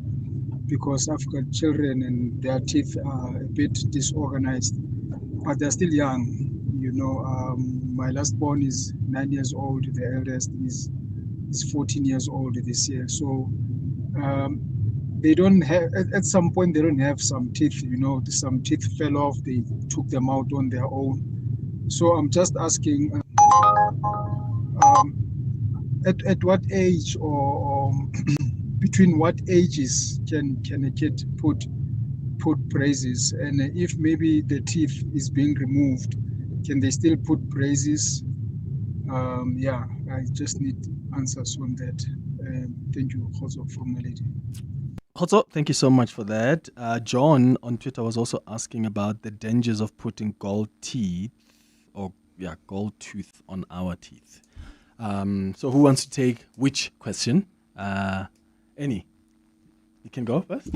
Thanks. So there was a question about bad breath. There's a question about what age to put the braces. And of course, gold tooth and what dangers that has on our teeth. All right. I'll go with I'll answer the question about the gold inlays that have in fashion, in vogue, and the problem with that is that you would need to remove healthy tooth structure to place that, so you'll cut away tooth that can never regrow, and place a gold, and that has got a lot of social issues as well, because at a later stage in life, we have a lot of people, we've got patients who come in requesting that we remove those and replace it, because for some reason it is associated with, it's got a stigma to it, job seeking, not necessarily appealing for your prospective employers, and the problem with then removing it is that we've already damaged the tooth, an otherwise healthy virgin tooth that could have lived and lasted for a lifetime. Do you then put fillers? Then we would, it depends on the extent of that, because they're different sizes. So you'd either do a filling, a restoration as you call it, or a crown, but something that is tooth colored. And that's great because we have materials that have evolved to afford us that. But the issue is you have now created a problem that was otherwise not there by seeking this look, which is really cannot be sustained throughout, not for everybody anyway. Yeah. I mean, I've never seen a grandmother or grandfather with a gold tooth, so at some point they fall off. I used to have one, by the way. I'm embarrassed to say this. When I was in secondary school, I had one. It was an L. And I removed it, I think when I was in grade 12 or first year in university. And then they had to put like fillers. Yeah. So you get your It was L, unnecessary. the I, the U. Mine was an L. Guys, at the time it was the thing. Like, if you needed to be the hottest guy in town, you had to have a gold tooth. Okay, thank you for that. And then, Dr. Twala, you can take one of these questions about either bad breath or braces and how old the children need to be. Yes, I will speak more on braces because it's actually my area of interest. So braces is just one way. You just took the one she wanted to answer. Go ahead. Braces is just one way of fixing teeth that are not properly aligned. You know, there are many other ways that are available except for braces, right? But I think in the context of what the listener was talking about, there is what is called preventative orthodontics.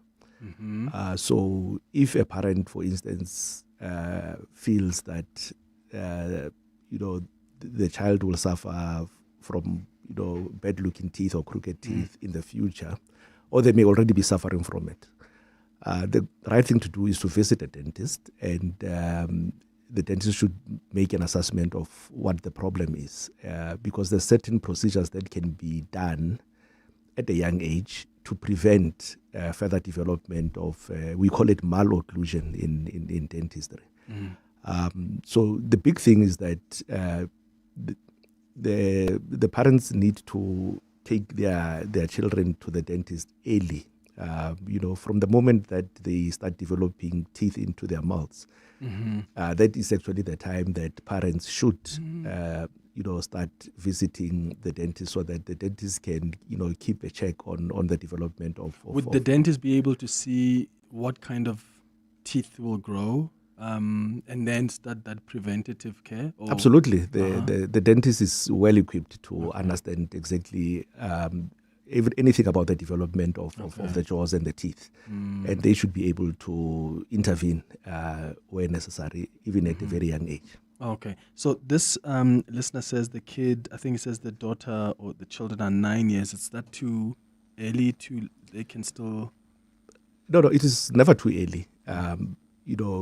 If they visit the dentist, they will get the advice and probably the correct intervention that is required at that age. At that age. Okay, got it. And then the question around, David was asking about bad breath. Any advice there? Bad breath actually has many causes.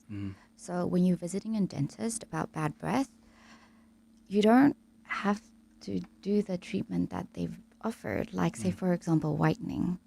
So after the assessment, they can speak to you about what they see.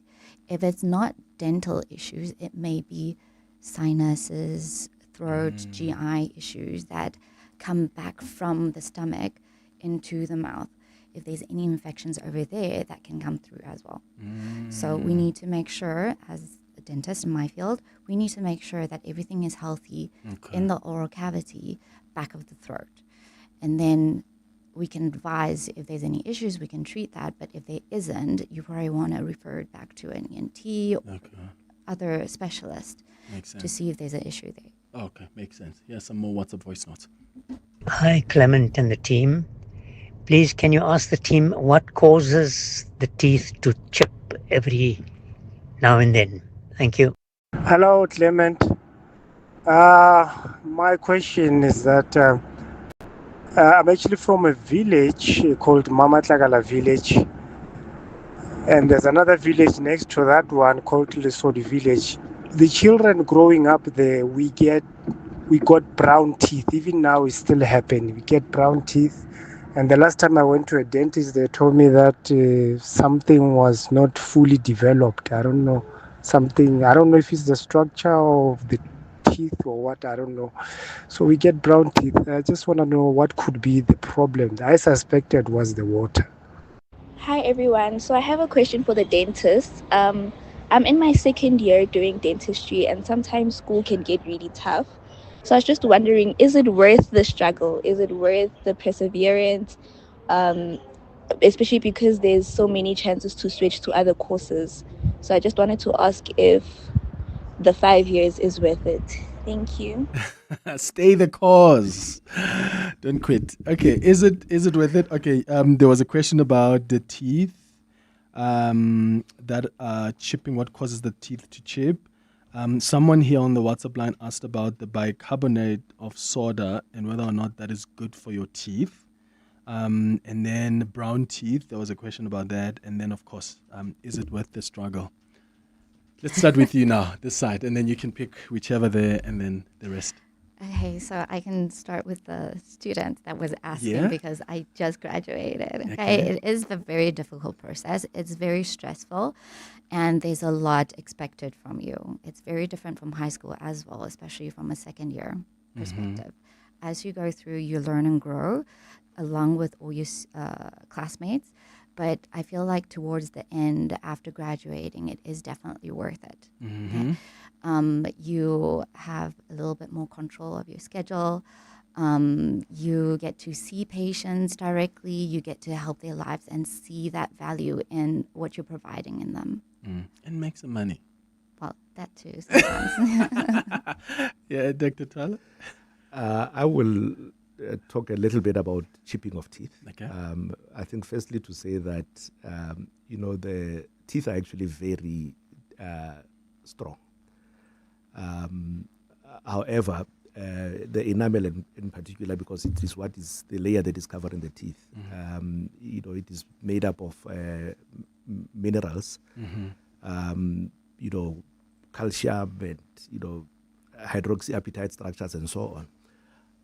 In certain instances, that structure is, in certain individuals, genetically, it is not entirely, it's not as strong as it otherwise could be. And those people will experience, some dental problems. Key amongst them is tooth decay and as the listener was saying, chipping. So there's various reasons. What you eat. Some people, grind on stones, for instance, or soil or whatever the case may be, and invariably the tooth structures may chip.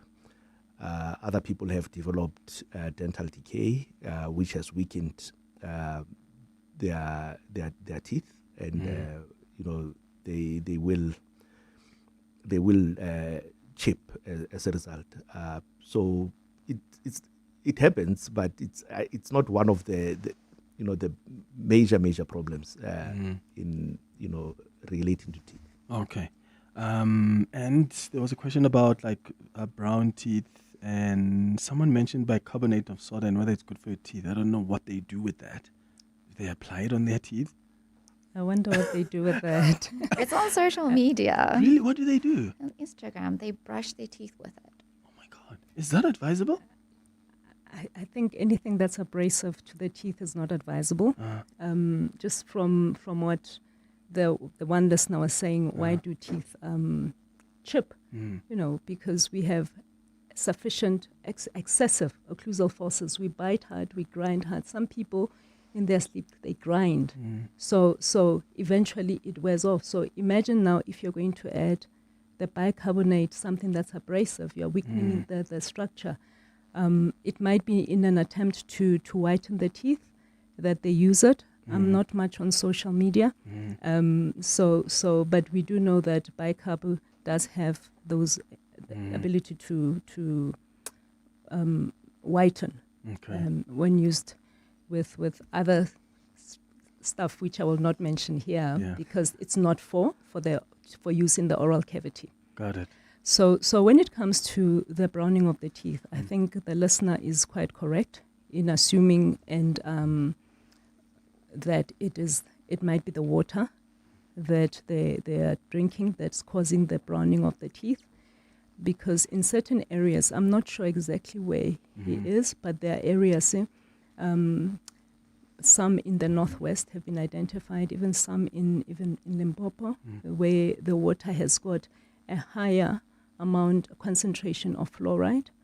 And when you drink that water at that time where your teeth are developing, you then get that the browning, the staining, which we call fluorosis. Got it. And the teeth look brown, they appear brown, but they're actually stronger. They're more resistant to caries or tooth decay. They're just aesthetically not pleasing. And we have a way of then managing that, but there is absolutely nothing wrong with them except that they are discolored. All right, it's 8 minutes before 11 o'clock. The Midday Report. Weekdays 12 to 1.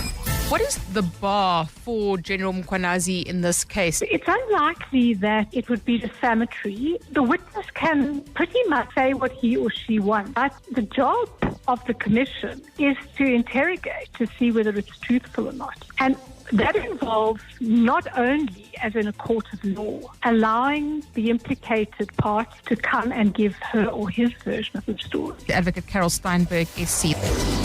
The Midday Report With Mandy Wiener. 12 to 1 on 702. 702. It's time to eat, dance and celebrate. The DSTV Delicious Festival, powered by Lotto Star, is serving up 2 days of world-class entertainment, from international acts to South Africa's finest artists, alongside culinary masterpieces from the best local chefs.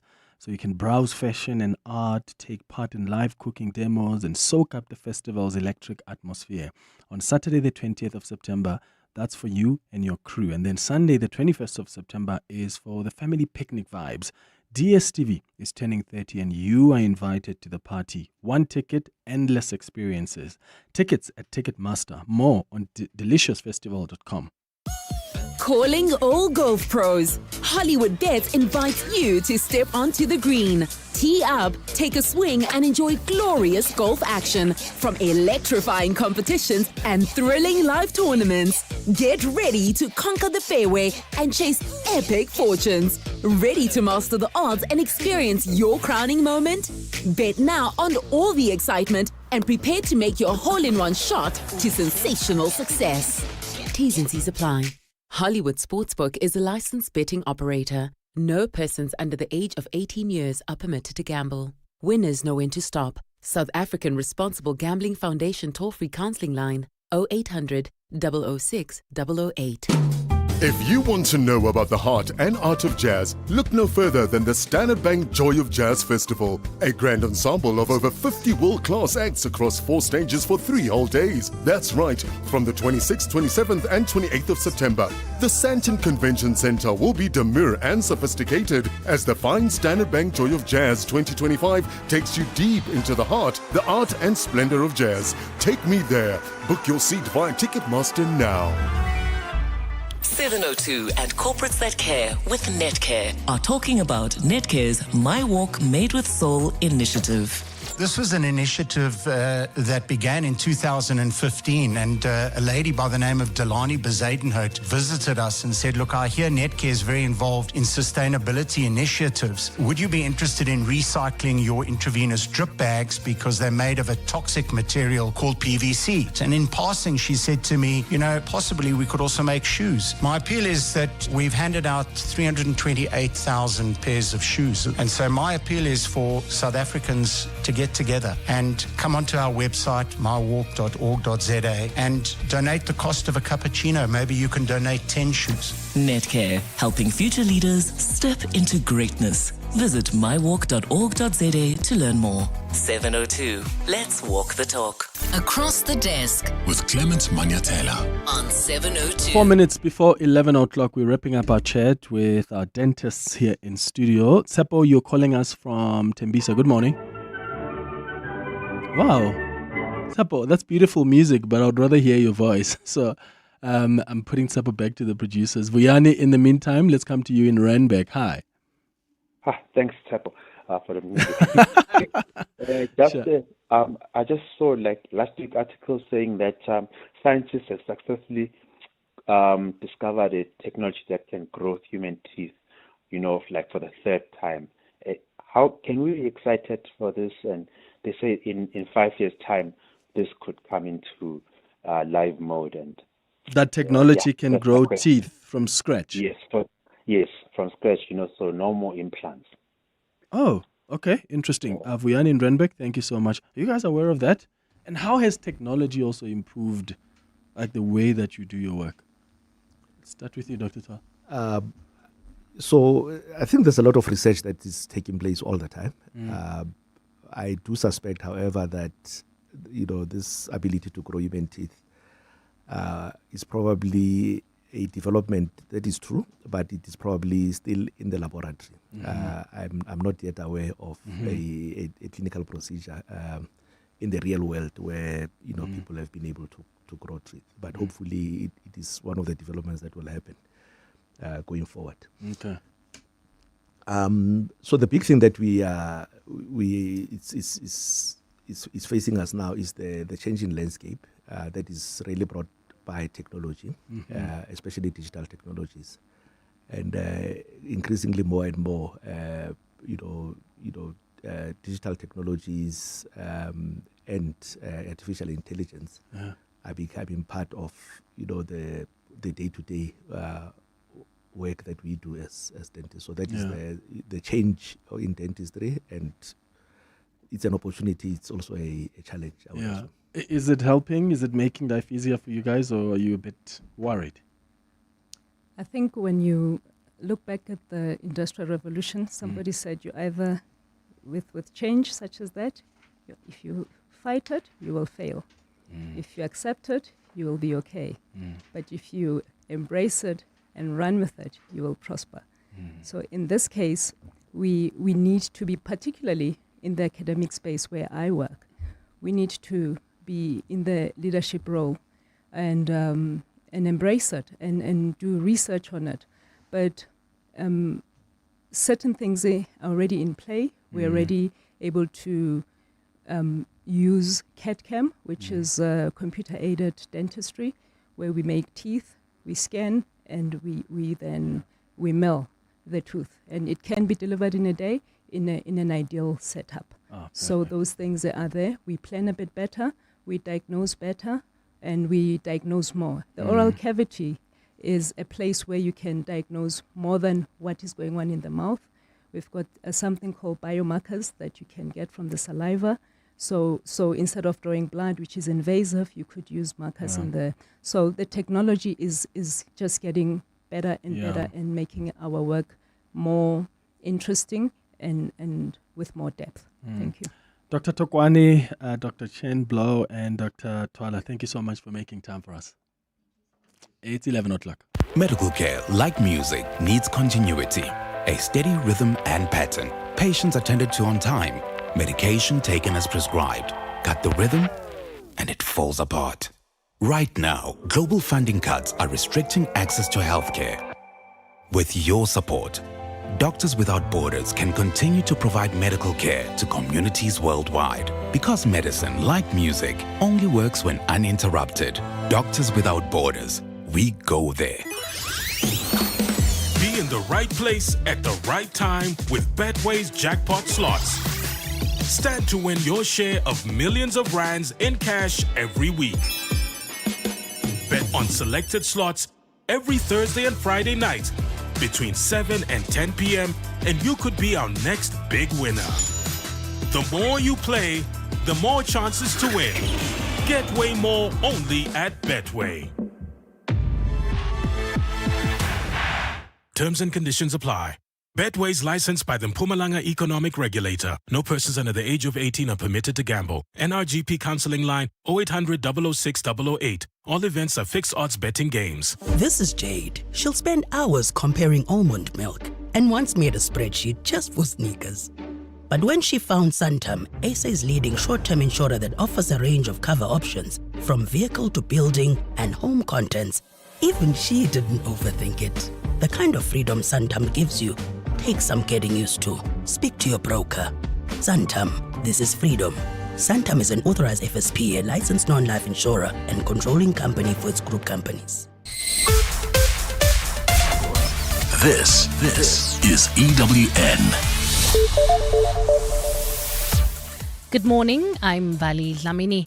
KZN Police Commissioner Nhlanhla Mkhwanazi claims the presidency interfered in policing matters to the benefit of private company and minerals giant Richards Bay Minerals. Mkhwanazi is testifying at the Madlanga Commission of Inquiry today, where he says RBM experienced several threats against executives, including the murder of their general manager Nico Swart in 2021, amongst others. He deployed a team of detectives to assist in cracking the murder cases, but after a year recalled the detectives back to KZN's provincial head office in Durban as a cost-saving measure. Mkhwanazi alleges after recalling the detectives, he received a call from National Police Commissioner Fani Masemula. A call that I received from my boss, the National Commissioner, who said to me, but I hear that you had deployed people in Richards Bay and you withdrew them. I said, yes, I deployed them there for a mission. They didn't achieve the mission. A year later, I brought them back and they are still carrying those investigations, but from my office. Then he said, no, I received a complaint from the presidency. You must send these people back. Dr. Nandipha Makutumana's bid for freedom in the Constitutional Court has now caused the main trial involving prison escapee Thabo Bester to stall in the High Court. Makutumana, Bester and 7 others accused of orchestrating his escape from prison appeared in the Free State High Court in Bloemfontein today. Bester has now fired his attorneys for a third time and has appointed new lawyers, while Makutumana's main escape case has been pushed to the 5th of December for an update on her constitutional court bid.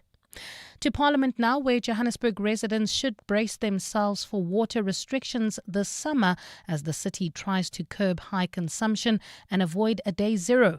Today, Parliament has heard that despite growing demand brought on by population growth, residents are simply using too much water.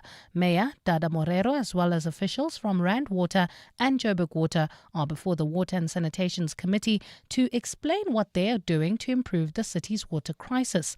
Lindsay Dentlinger reports. Water and Sanitation Director General Sean Phillips says Gauteng residents are using water way above the daily international average per capita, with a third of water supplied to Johannesburg residents being lost due to infrastructure leaks in a water-scarce country. Phillips says this is unsustainable. There's a need to reduce the average consumption per capita in Gauteng, in all the municipalities in Gauteng, including Johannesburg.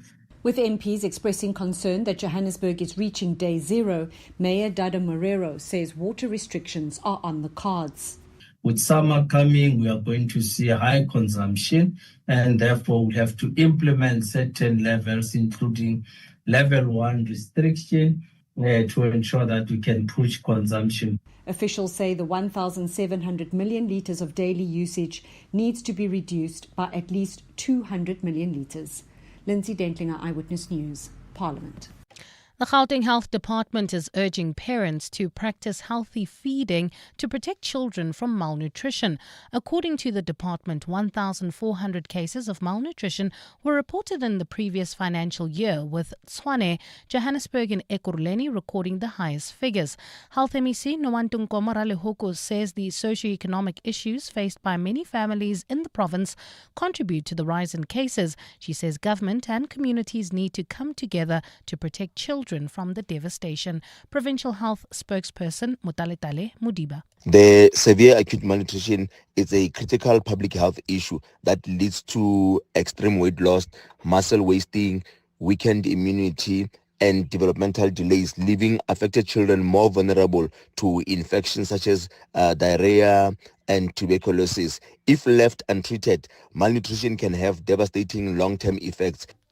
And a second deportation flight from the UK to France has taken off. An Eritrean man who arrived in the UK via a small boat last month took the flight earlier today. This is the second deportation of the week under the government's one-in, one-out deal with the French. The British Interior Ministry says the man lost a legal challenge to stay his return. Gold is trading at $3,653.42 an ounce. The rand is at 17.37 to the dollar, 23.53 to the pound, 20.46 to the euro, and Brent crude oil is at $67.44 a barrel. And in the traffic, we've got delays on the N1 South. This is just as you head towards Midrand. It's due to an accident right near Samrand Avenue. Please be on the lookout there. While traveling on the N3 South, queuing traffic between the Kirudis interchange and Van Buren Road due to an earlier accident. A fine Friday in store for Gauteng today. Temperatures will peak at highs of between 28 and 29 degrees. The top story in EWN, KZN Police Commissioner Nhlanhla Mkhwanazi claims the presidency interfered in policing matters to the benefit of private company and minerals giant Richards Bay Minerals. EWN, in touch, in tune, and independent. For the latest, visit ewn.co.za or download the EWN app. You're with Clement Manyathela On 702. Let's Walk the Talk, streaming on the Prime Media Plus app. DSTV channel 856. 92.7 and 106 FM.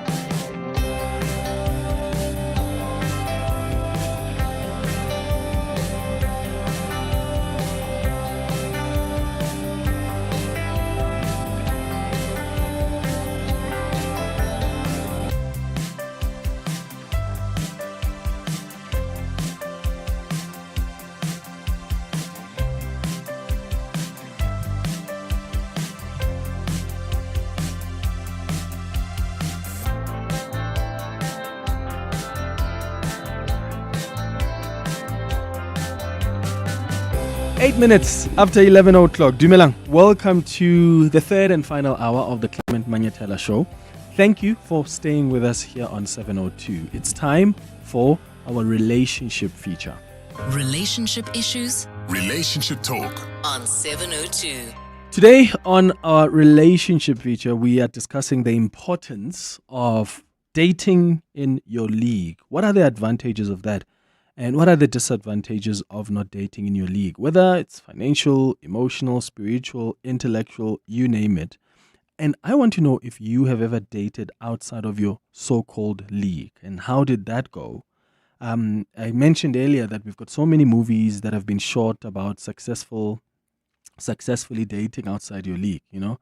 And as a society, we've somehow romanticized the notion of whether it's Cinderella and her prince or the Queen and the Frog.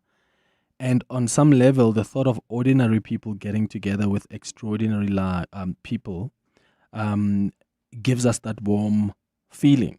But not many of us know that these are things of dreams, right? And of course, it does work it does work in some way in the real world. But how does it work for you? And it's not a general, probably an exception to the rule.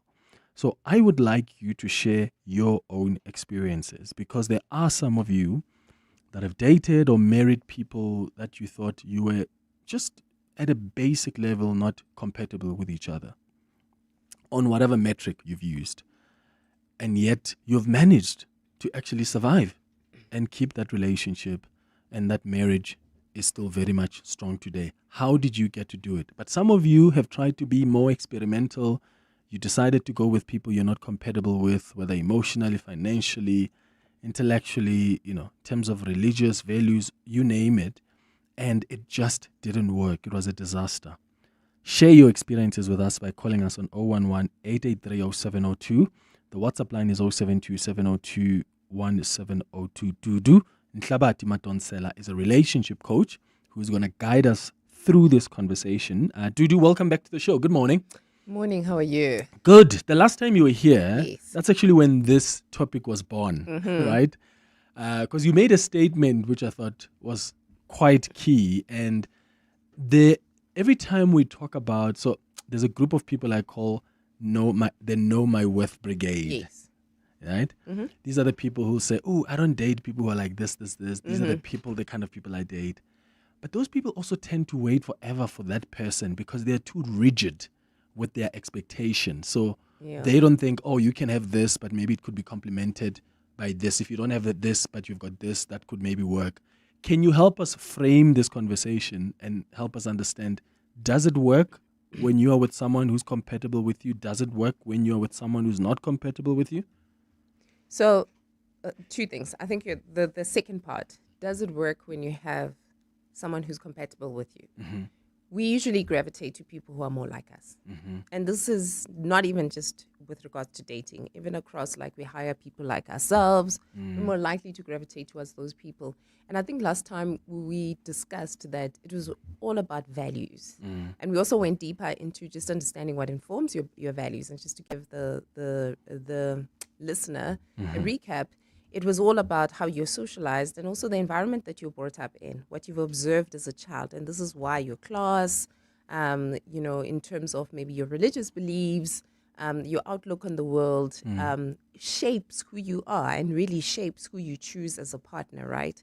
But also in terms of the Know My Worth Brigade, the first question you've asked is that, are they standards rigid? They are, but they also don't know their worth. What they base their worth on is an incorrect view of themselves. And this is the reason why they can never find somebody who is also attracted to them, because that incorrect view is based on only a singular view of themselves, and they do not encompass what the worldly view is about them. And I'm going to explain this. I'm going to get a little bit technical.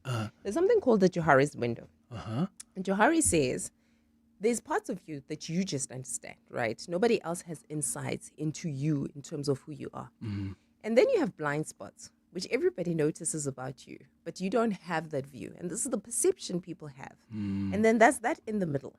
The real you, the part that you just only understand about you, and the perception. And that's really what your I Know My Worth should be based on. This is really now what I call your dating market value. And what is a dating market value? I always explain it like this. And I say, in any society that you live in, we assign certain traits to being desirable, right? So if, for example, it's Clement, and Clement doesn't have 700 baby mamas, therefore he doesn't have 700 kids out there and so forth, and he's responsible, and he is a respectable member of society, right, or whatever. That increases your dating market value. So your dating market value is not only based on your looks, but it's based on what society deems desirable, right? And then we assign it on a metric, I always say between 1 and 10 when I speak about it in my book, right? So let's say, for example, Clement, we say Clement is an 8, right? If you combine 8 out of 10. Yeah, an 8 out of 10. If we combine this, because human beings are highly aspirational beings, Clement wants to be with a 9, will be fine with an 8, and will settle with a 7. And God forbid he ends up with a 6. So everyone is walking around with the perception of, I want to end up with a certain type of guy. That's why we have a certain type of girl, right? That's why you have high value this, high value that, and so forth and whatever. But in order for you, I always ask people, like, your type. And this is where the Know Your Worth Brigade suffers with. Because the person's walking around convinced they're an 8, right? And they say, I will not entertain 6s and 5s and so forth. And those are the guys that are approaching that particular person. Yeah. And those are the guys that really would potentially make this person happy and commit to this person. But because this person strongly believes that they're an 8, they only play with 8s. And what we really see as dating coaches is that, especially for a lot of women, Yeah. the 8s will play with you, but they won't marry you. Okay, so I mean, you hit me at are you your type's type? Yes. Because it's easy for us to go, yeah, my type is this. But are you actually that person who's got that high, whatever, dating market value? Mm-hmm. Can you be compatible with them? Here's where sometimes I get confused, Dudu. You've got people who will say, I do want, let's say, a 9. Yes. They get or whatever, an 8, and then it's someone who's respectable, someone maybe who loves God, because Yes, to yes. them that matters. Yeah. Someone who doesn't have drama. Yeah. But then once they start dating someone like that, they're like, it's a bit boring, because for some reason, some women are attracted to like be a bit of a thug. Yeah. They sometimes even say that Like toxic attachments. like a little bit of toxicity here and there. Like, Yeah. don't just be too soft. It's Mhm. like, but you wanted an 8, and based on your own value and the boxes you were ticking, this is exactly the man you wanted. And now you want a little bit of someone with an 6 would have offered. Yeah. What is that? I've never really understood the psychology of that. They are reverting to what they observed as desirable as a child, even if they were not told that. So what you find is that a lot of people from toxic attachments, they can do all the work, they go to therapy, they define that I actually want to be with this type of person. Then they find that person. They don't know what to do with that person because they associate drama with love. So if you grew up in an environment whereby, you'll hear women saying, he hits me because he loves me. And to a lot of people, that is bizarre. But her idea is that, for example, there are people who believe that if I want to reprimand a child, I have to hit a child because I'm correcting behavior. So she believes that this guy is correcting behavior. And the only reason why he's correcting my behavior is because he's still interested in And me. if he didn't care about me, he would have just let it go. You would let it go, right? So they stomach this and they see that as normal in their life, right? And then maybe society, therapy or something like that says actually, or maybe something happens where they're beaten badly by a boyfriend and they start doing the work. And then they meet a guy who wouldn't even touch a fly. Like he would not even harm anything that moves, right? Yeah. And then they're like, this is boring. Yeah. And simply because they still associate love or being reprimanded in the most violent way with love. Okay, 17 minutes after 11 o'clock, we're having a conversation with Dudu Nhlabati Madonsela, who's a relationship coach, this morning about compatibility. And I want to know if you have ever dated outside of your league. And as Dudu explained, we all have, so all of us do have a dating market value. It's one for you. Whether you have assigned one for yourself, we assign. That's why they say you walk into the room and people have first impression is the first 4 seconds. It's a market value that's assigned to you. Whether you're conscious of it, whether you agree with it, whether you don't like it, and hence why in many spheres of life, be it corporate and so forth, they'll say, have an executive presence. Because they understand the psychology that you must appear as you want to be perceived. How do you manipulate those things in the background so that you appear the way you want to? Is that why some of the ladies actually used to call in the station and say, if you're looking for like a decent, gentleman, go join these running clubs in Sandton, or go be part of a cycling club, or go spend some time at the Bryanston Country Club, and look a certain way. And absolutely. And even take up golf lessons if you can, because they think that, those are the high valued men that they can meet because, again, as you say, market value. Because what society has said, especially in the African context, that meaning that a resourceful man is an attractive man. So if you look at, for example, those sports, access to those sports, yes, people might say running is cheap, but I mean, if you're going to be in an organized running club, not much running shoes. Exactly. And if you're going to be in an organized running club with trips and so forth and whatever, you can already assume where the person sits on the value chain based on the sport that they take up, right? So why is it then to do that? There are some couples out there who are completely different. Like growing up in my family, my relatives, I do remember there was a particular aunt, there was a particular relative, a female, who didn't really have education, probably has matric. who then meets this man who is very educated. Mm-hmm. And they got married and they're still married today. Because at the core, they're the same. So from an outside, we look at these people and we say, oh, they are so different. They're so different. And there's a couple of explanations. So I'll make an example with my late dad and my mom. Yeah. My dad walked from Swaziland to South Africa. So that's the level of poverty that he came from, right? And whatever. And my mom is a sophisticated snob, right? Like, and she's all about this nice life. Like, she's the soft life girl. When people used to look at them, remember, I also remember when I was growing up, I used to be like, how did this man end up with this woman? Because, I mean, this woman is like complicated and this man is so How simple. did they meet? They actually met. She was waiting to, I don't know where she was going to, and then he gave her a lift. But every time we either used to travel overseas, we used to dine, we used to do this and so forth. My dad was the picky one. My dad was the one who was fueling my mom's lifestyle. So she was an expression of his inner self. So at the core, they were literally the same, right? So what happens is that we meet people and we look from the outside. It's like, I did a post recently and I said, Bo Malome, like the girl for you, Malome. I call any man who's over the age of 35, between 35 and 55, Malome. Am I Malome? Yes. I just turned 35 the other day. Yes, welcome I to refuse. the Malome. I refuse. So I call them Bo Malome, and then the women at that same age, I call them Bo Rakhaji, right? Imagine. Because we are the ones now who are negotiating lobola and all these other things. But the whole point I said to Malome, I said, Malome, like, you guys are busy walking around looking for what do. I'm going to ask you to be accountable. What are you doing with your life and so forth? And this was on the back of the post where I was going on about how the divorced Malumes are just all over the place. They're out of order. And they were saying, no, we're just sick and tired of the restrictions that come with the dudus. But actually, if you look deep down, you realize like the dudu ask the tough questions. They ask you this, where are you going, how are you using your money? Accountable. They want to hold you accountable. Yeah. And I said, deep down, Malome, what you need like a tired dudu. A dudu that has seen life and just wants a man and doesn't want a lot of things in life. And you guys go on to say, no, dudu's tired. But that's your type. That is the woman who's really going to make you happy. So sometimes what you find is you find this Rakhadi in the family where you're like, she's not ambitious or anything like that. But then she ends up with the guy who's doing very well in life, right? But she doesn't come with drama. She's seen life. Like, it's like a matter of, I think when I'm 50, and if I was single at 50, trust me, I don't come with drama. I think my husband will have the best wife in the whole entire world. Because why am I still drama? I've seen it all, right? Like, not to say there's not more to live, but I've got so much wisdom around relationships that the fact that you left your socks there and stuff like that. And sometimes I think these malumes think, I'm going to be happier with a younger woman. No, you're actually going to be happier with a woman who's just doesn't have time to shout at you about your socks.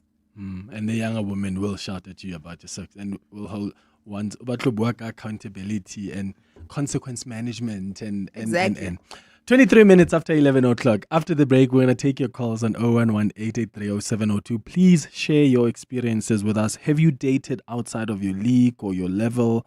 Whether it's financial, whether it's someone maybe who was emotionally mature or even intellectually. Like, do you have someone that you're just not compatible with intellectually? And how has that affected your relationship and your connection? 011-883-0702. WhatsApp's on 072-702-1702. John Perlman. Weekday afternoons, 3 to 6. Mr. Adams, I'm sure you have in your mind a much fuller version of what the General had to say. What is your response? He talks about you having access to information that you should not have had access to and then criticizes you for the reckless use of that. Your response? Mkhwanazi must go and see a psychologist. Information was slipped under my office door. I had no way of verifying it, but it looked suspicious. And what I did was I took it to the South African Police Services and I opened the case docket and I said, you might want to investigate this, and I walked away. John Perlman. 3 to 6 on 702. The Gauteng Department of Environment, in partnership with the City of Tshwane Metropolitan Municipality, would like to encourage everyone in the province to embark on sustainable solutions to improve air quality. Together, they believe a healthier future is possible. So join in and help grow Gauteng together. Alarm goes off, but silently. And now you're late for everything. Leave. Cancel the day before you leave. I knew it. 1 tick, 2 ticks, blue tick. Hectic. Yeah, I'm going to need a mac and cheese. Adulting is hard. Instead of curling up or crashing out, try the new Nando's mac and cheese with delicious cheesy bechamel sauce, topped with crispy peri crumble. Get it as a side with any meal or by itself, because you're just a baby. Mr. Govender, congrats on the retirement. You just sold your car to We Buy Cars. Tell us about it. Yes, it just gathered dust in the garage, so I exchanged it for cold hard cash. Now my wife and I can enjoy a stress-free retirement. Retiring the car as you retire. Nice. So why We Buy Cars? It was so quick.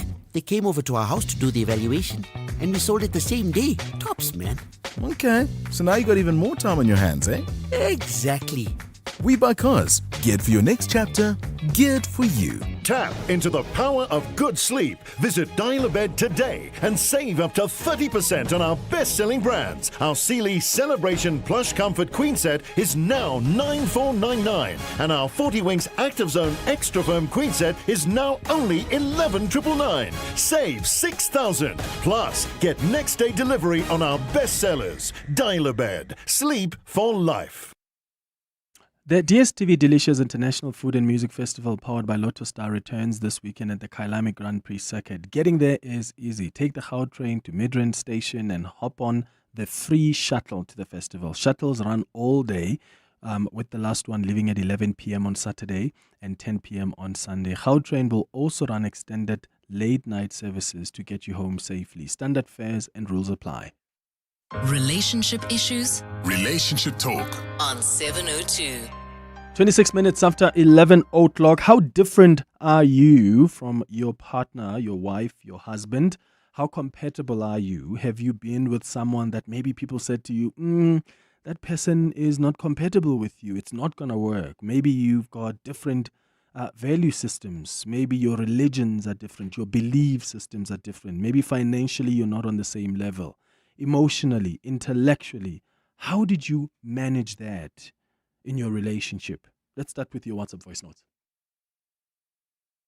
Hi, Clement at 702. I might say dating out of your league, it did happen, but at the end of the day, you end up thinking that the person is dragging you down.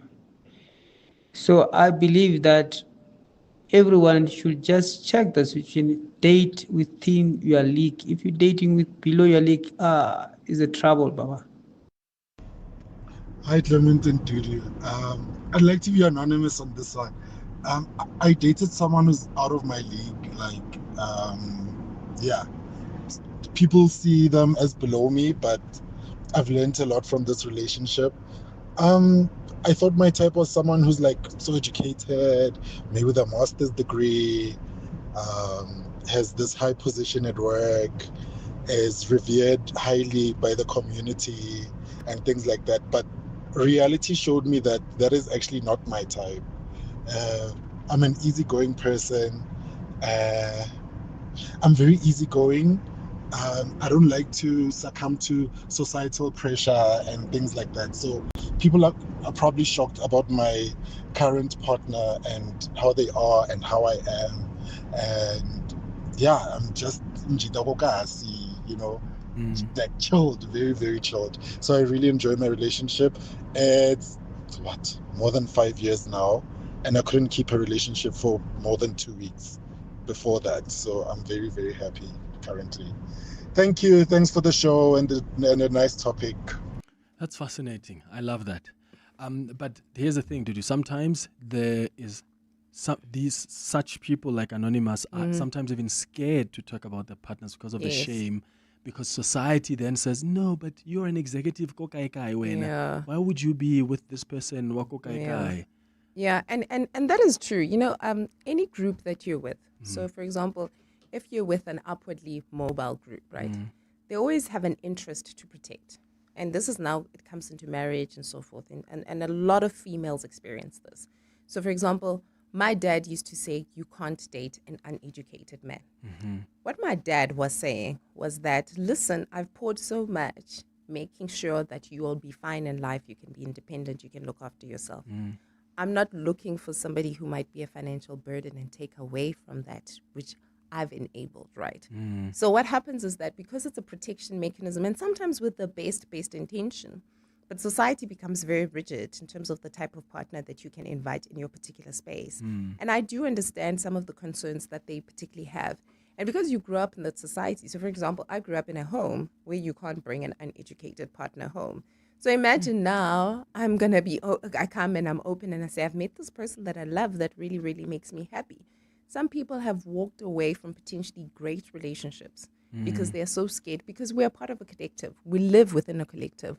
How the collective thinks of us, especially a collective where the views we value or we want a sense of belonging is very important.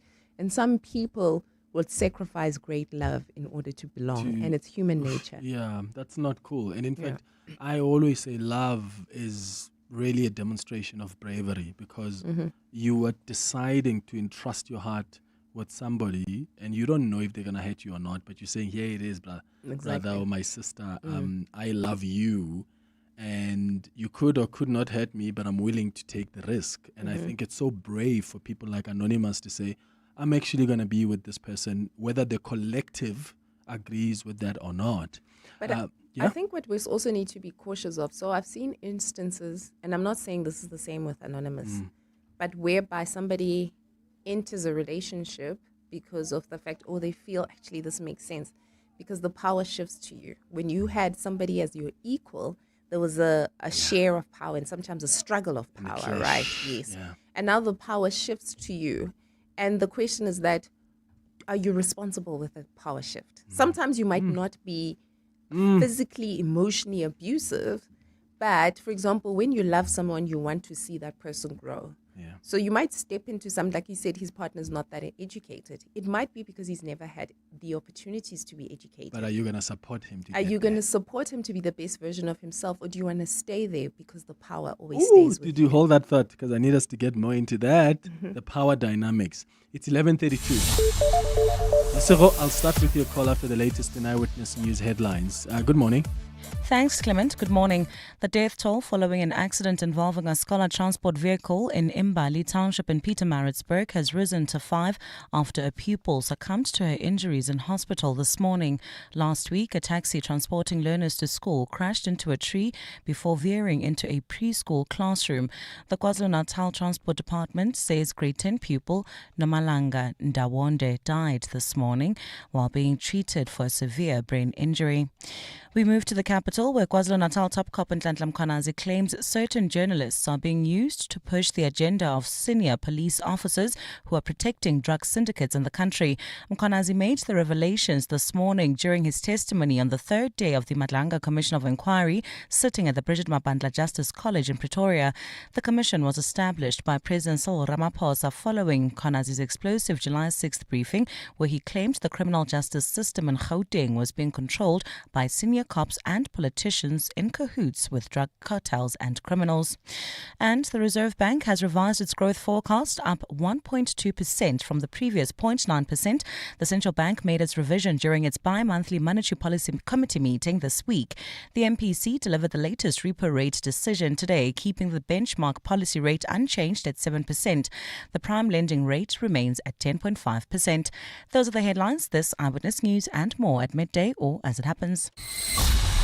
EWN Traffic. Traveling on the N3 South, we've got some delays just as you approach Van Buren Road coming out of the Kirulis interchange. This is due to an earlier accident, so please be on the lookout if you're traveling along this route while heading towards Midrand. We've got some delays reported on the N1 South. This is between the Brackfontein interchange and Samrand Avenue. This is due to an accident between the 2 points, so please drive and approach with care.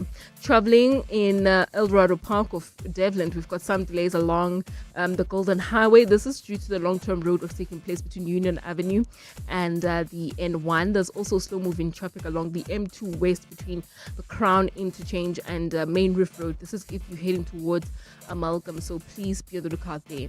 I'm Amo Ramela, and that's your last EWN traffic from me. Otherwise, Karabo Jali will have your next traffic update at the top of the hour. Stay tuned. There's more EWN on air, online, and on the EWN app. At the heart of global conversations shaping the future, Africa's voice matters more than ever. As Africa's largest bank by assets and lead sponsor of the B20 Summit, Standard Bank Group is proud to spotlight the continent's growth, partnerships, and potential on the world stage. Through informed dialogue and powerful partnerships, Standard Bank is driving sustainable growth where it matters most. Standard Bank is an authorized FSP and registered credit provider. Every day, South Africans are being squeezed to make ends meet. That's why they're Still Good, a new online platform where you can save up to 65% on groceries by buying Still Good value bags, packed with groceries by leading retailers that are still perfectly good, just close to their sell-by date. You win by saving, retailers win by cutting food waste, and communities win as Still Good donates 10% of their earnings to food charities. Visit stillgood.co.za. Start getting more bang for your buck with Still Good.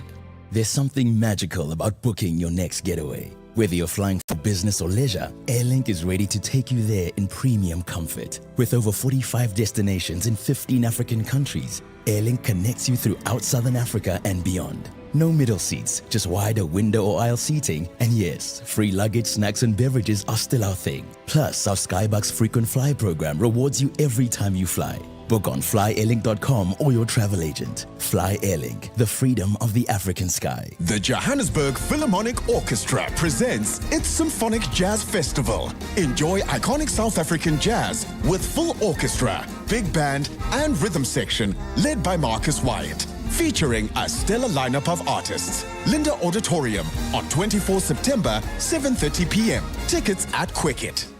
Relationship issues? Relationship Talk On 702. 24 minutes before 12 o'clock.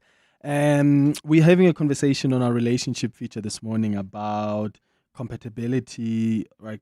Do you think it's important for you to date in your league, quote unquote, whatever that is, in your level? What are the advantages of that? What are the disadvantages of that? Whether it's financial and you're not at the same level, or it's intellectual, spiritual, you name it. Have you dated outside of your league? How did that work out for you?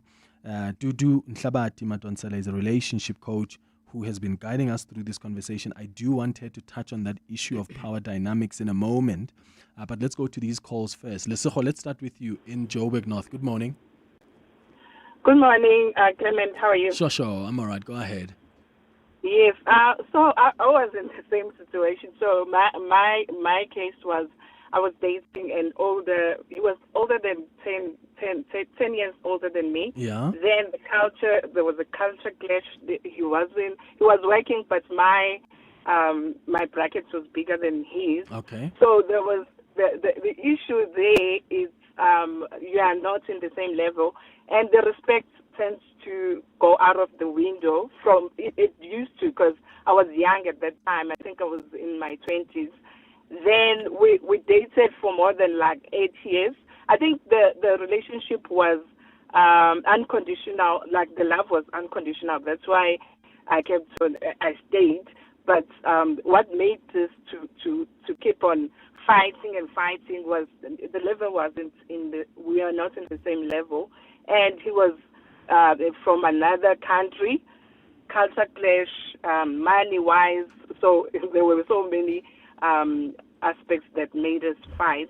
But regardless of that, I think we took a break, and we kept on coming back to each other because the love was unconditional. We still together. It's on and off. We never got married, but it's on and off. Maybe. So you could be back together next week, Lisa. We are back together already. The relationship has gone to 20 years now. What? So I don't know what to. I know. Lisa. Just get married. Just do it. Just do it. You keep on coming back to each other. Maybe this is it. Maybe that's you know what. But now I'm more matured. Yeah. As we go back and forth, I was growing up and seeing as I was out of the relationship, I saw that, you know what, some of the things I was childish. Yeah. As I grew up, I would see where we could compromise, and he went back to school and he's got a profession now. I think it's better now because the money it's almost the same. Wonderful. All right, Lesego Joburg, now thank you for sharing your experience with us. And Tabi, you are in Johannesburg. Good morning. Morning, Clement. Hey. So, yes. So, basically right now, I wish this conversation is a conversation that people had a lot more, and we were much more aware of, especially when we are going into a commitment of like a marriage, because a marriage is something that is a little bit more harder to reverse. It's got a lot of other factors, family and kids. But basically, the summary of it is that a lack of spiritual alignment will cost you your dreams. It will cost you your peace, because you got married. I personally got married to my husband right now, and I thought I overlooked a lot of things. I thought, no, it would be easy for us to do A, B, and C because we believe in the same thing. Little did I know that if you're getting married to a person and at that time they are practicing certain things or they're going to a certain church, you must not think it will be easy in marriage to change. So that is why it's important to get someone who is already aligned to what you want. We are not saying people will never change, but at the very least, you will deal with a new surprise rather than now facing the regret. Because now you are really hoping and wishing that this person agreed with, there was more harmony, there was more unity, there was more oneness, and there isn't. He's in his lane, you are in your lane. Is there a compromise that could be reached in Tabi? Because then if you say, no, you join what I believe, or he says, no, you come and join this spiritual journey I'm on, then both of you may then not want to do that. But is there a way that there can be a compromise of sorts? Or there should be a way of having a compromise. But some, even at times when you are trying to say, okay, I'm compromising, I'm leaving where I am, and I'm coming to, let's meet halfway. You can see that they are not even willing to try anything. They're not even willing to commit to anything new. They are where they are, and they don't want to change. Yeah, that's a tough one. Spiritual compatibility. There's so many things we should be discussing before we get into relationships and we get married and we don't. But and then we get the shock of our lives. Is actually quite, I wouldn't say easy, but it's solvable. So, there was a lot of, as I grow up, right, and I don't come from a very traditional home, right, but now I look at some of and I'm talking about traditions, not necessarily culture, because there's a difference between the two. Traditions that were there that our elders knew. And a tradition is, it's less about spirituality, it's about setting up a way of life for people. So, for example, a tradition would be the whole idea of taking a kist to the in-laws, right? That's not a cultural thing. It's a tradition thing. It's simply because you are marrying from one village to another and your parents wanted to set you up because it takes time for them to see you after marriage. That's a tradition. There was this tradition of, the Zulus call it Giyala, whereby when a woman gets married, your aunts come and then they talk to you about marriage and they advise you and so forth.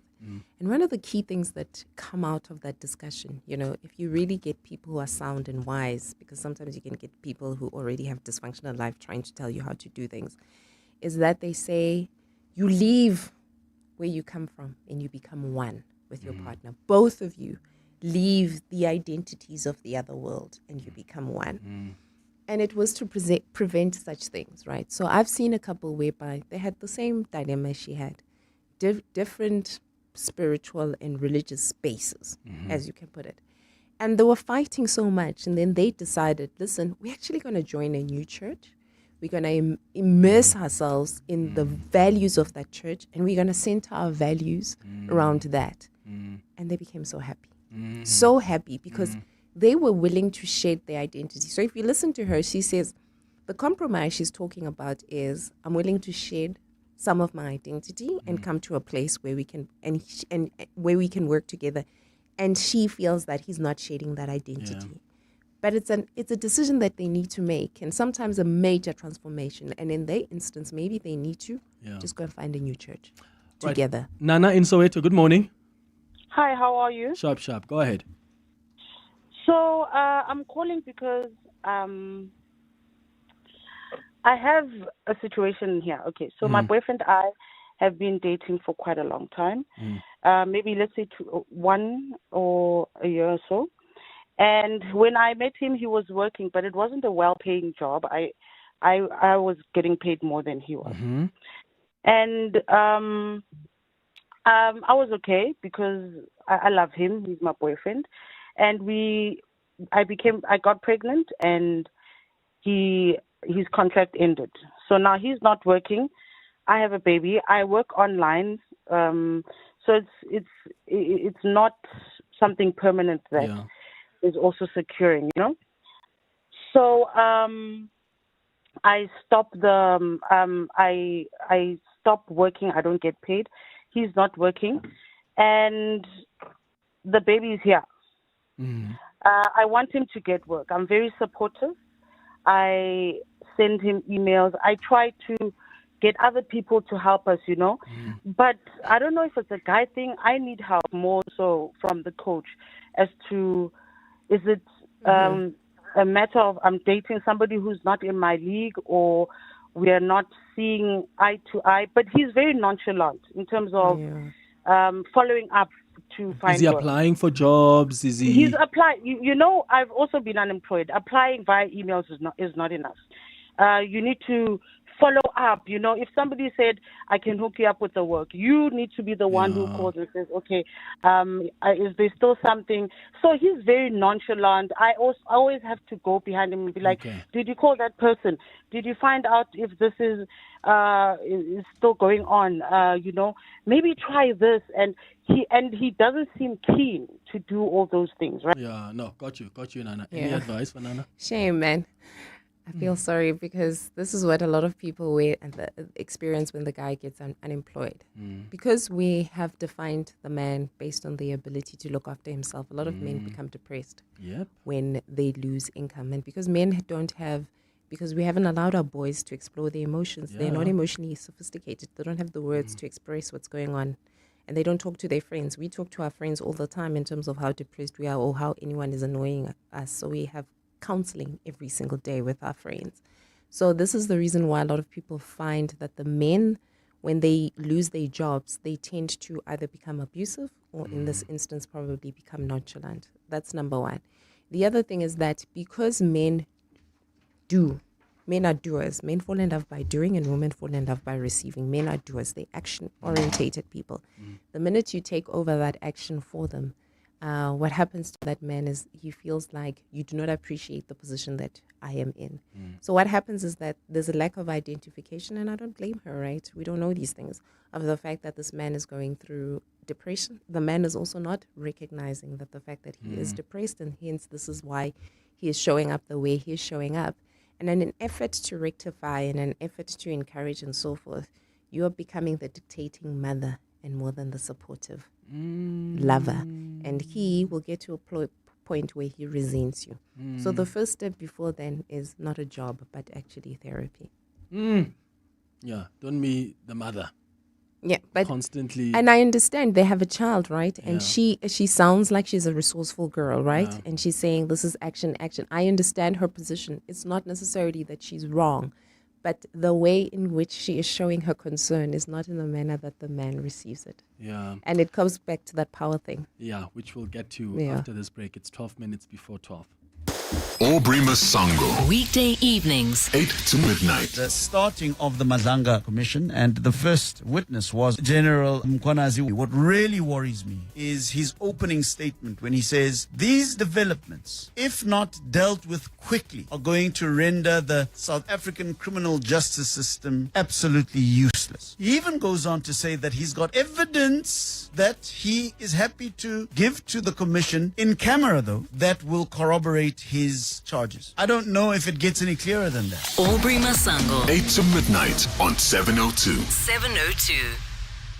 All cars are designed to move. A Mazda is crafted to move you. Every line, every detail, form in motion, beauty with purpose. So that when you drive, you connect. Car and driver become one. One rhythm. Builds, holds, breaks free. The feeling will find you. master. Wonder awaits. Saddle up for springtime success with Hollywood Bets. Experience the thrill of the turf and take a shot at a share of 100,000 Rand in cash and betting vouchers. All you have to do is bet 50 Rand or more on any horse racing meeting online or visit your nearest branch to enter. Spring into action and bet now for your shot at exciting rewards. T's and C's apply. Hollywood Sportsbook is a licensed betting operator. No persons under the age of 18 years are permitted to gamble. Winners know when to stop. South African Responsible Gambling Foundation toll-free counseling line 0800 006 008 or WhatsApp help to 076 675 0710. Year in, year out, we're fixing tires faster than a Formula One pit crew. My team is on top of things like tire whisperers. If an unforeseen accident were to happen in my workshop, at least I've got My Way business insurance to keep the wheels turning. Visit myway.co.za or dial 0860 64 64 64 and get a quote today. My Way is a licensed non-life insurer and FSP. T's, C's and standard rates apply. My Way. Live your way. Relationship issues? Relationship talk. On 702. 9 minutes before 12 o'clock. Dudu, you were talking about the issue of power dynamics earlier. Can you just explain that? So just to circle back, we were talking about why is it that sometimes because the power dynamic shifts to you, you find the relationship easier. So there's 3 things that need to be in place for people to stay and fall in love. The first one is security. I must feel safe. That's why people say, I want somebody to be my peace. The second one is attraction, and the other one is inspiration. Where this power dynamic comes in is that 50% of what needs to be placed, you need to feel like you're safe. Like, you know what, you can be whoever you want to be, and that you don't have to navigate difficult power dynamics. And what has happened in the instance where somebody dates down but feels quite happy is because the other person gives them safety. And that's why you would find somebody dating down but yet cheats with what society would deem their type. Because what happens is that the Dudu looks like she could just be around the corner and meet another high-value man, while, you know what, Ntswaki Yena is very happy with who I am and accepts me as who I am. Even though deep down inside, if I actually had to choose, I would actually choose a Dudu who's not demanding. So some of us, we end up being with people that are quote-unquote below us because we actually enjoy the idea of us holding power, whether financially. Because it's safe. Oh, everybody wants safety, right? If there's one thing, I swear to you, if women are listening to this, if there's one thing that if you provided that in your relationship, safe.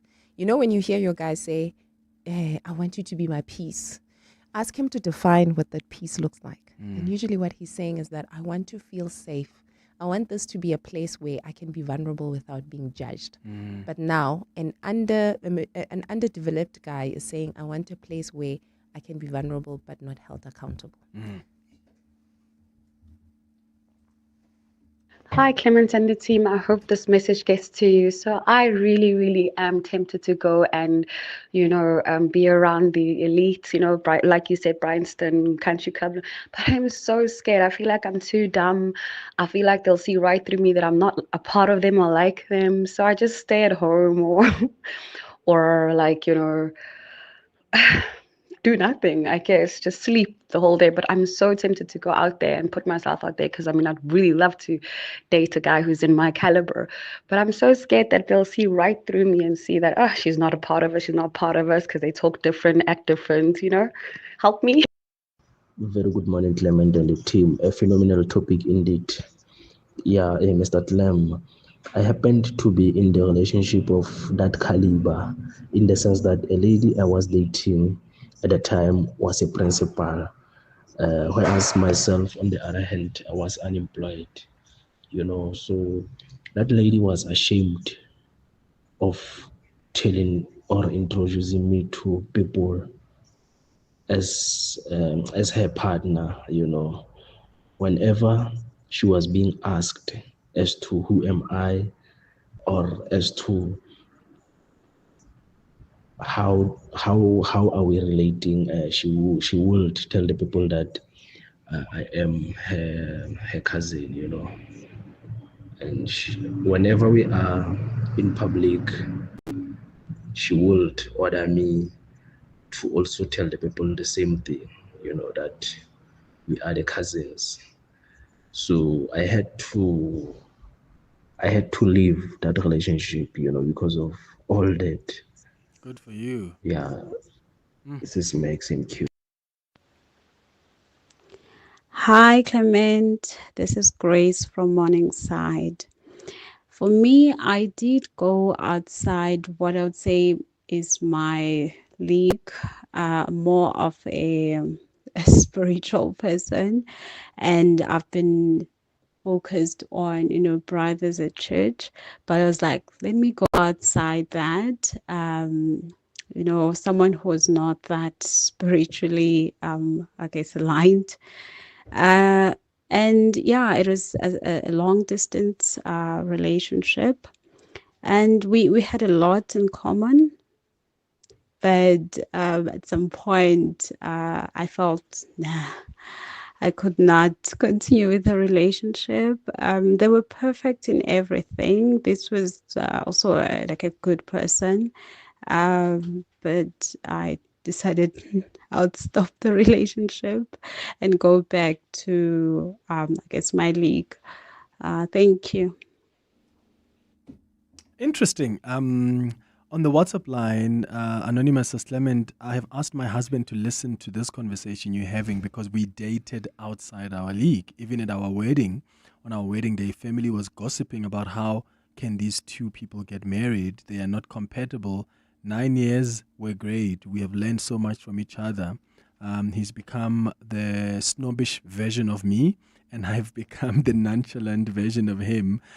Interesting. So sometimes you can rub off each other. Hey? Yes, because you're open. You come in as your two blank canvases instead of, I'm going to hold on to this and I'm going to hold on to this.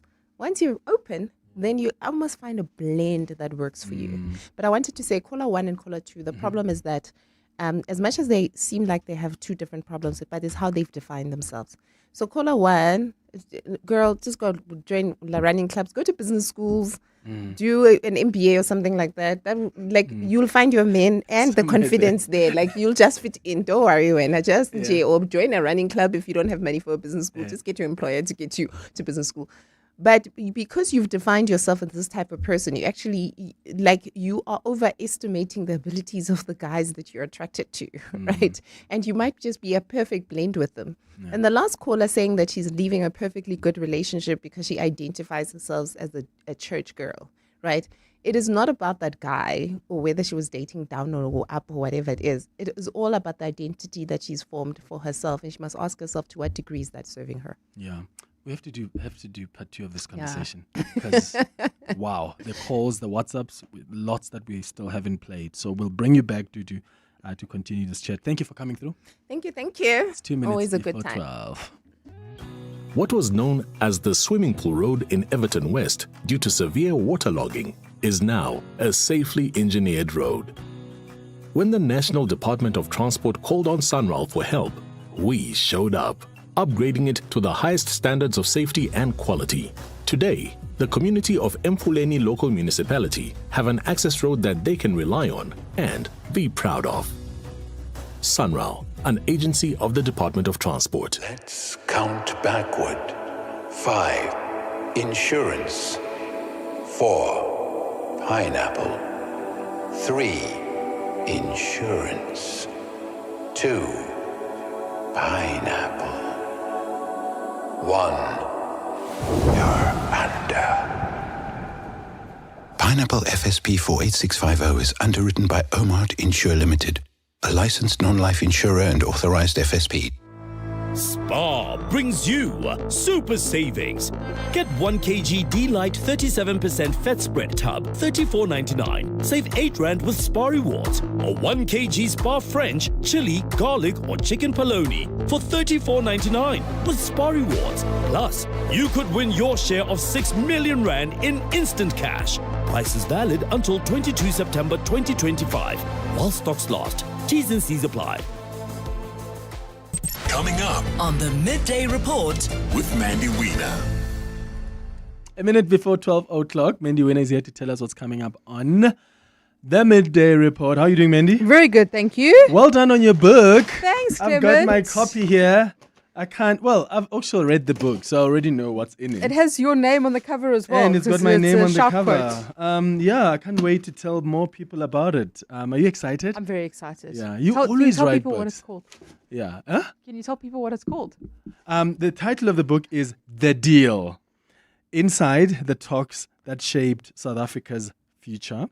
And there's a shout out there by a guy called Clement Manyathela, who says on the front page of the book that from secret hotels to broken phones, missed meetings, and flying popcorn, Mendy gives us something rare here. Each page peels away the political veil as we get an all-access pass to the unheard events that led to the formation of the GNU in 2024. You have to get this book. It's so fascinating. And we're going to have you on Sunday. Only on Sunday. Okay, on Sunday, we'll get it, and we'll have you on the show to talk about it later on. What's happening on the show today? So very quickly, the Madlanga inquiry. Brown Makhotsi is in the crosshairs.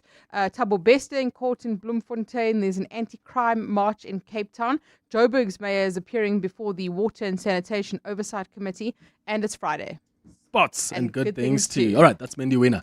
I'll be with you on Monday in Durban. Thank you for listening to the show. Have a beautiful weekend, my friends. Bye-bye. This is EWN. Good afternoon, I'm Maki Malapo. The death toll following an accident involving a scholar transport vehicle in Imbali Township in Pietermaritzburg has risen to 5 after a pupil succumbed to her injuries in hospital this morning. Last week, a taxi transporting learners to school crashed into a tree before veering into a preschool classroom. The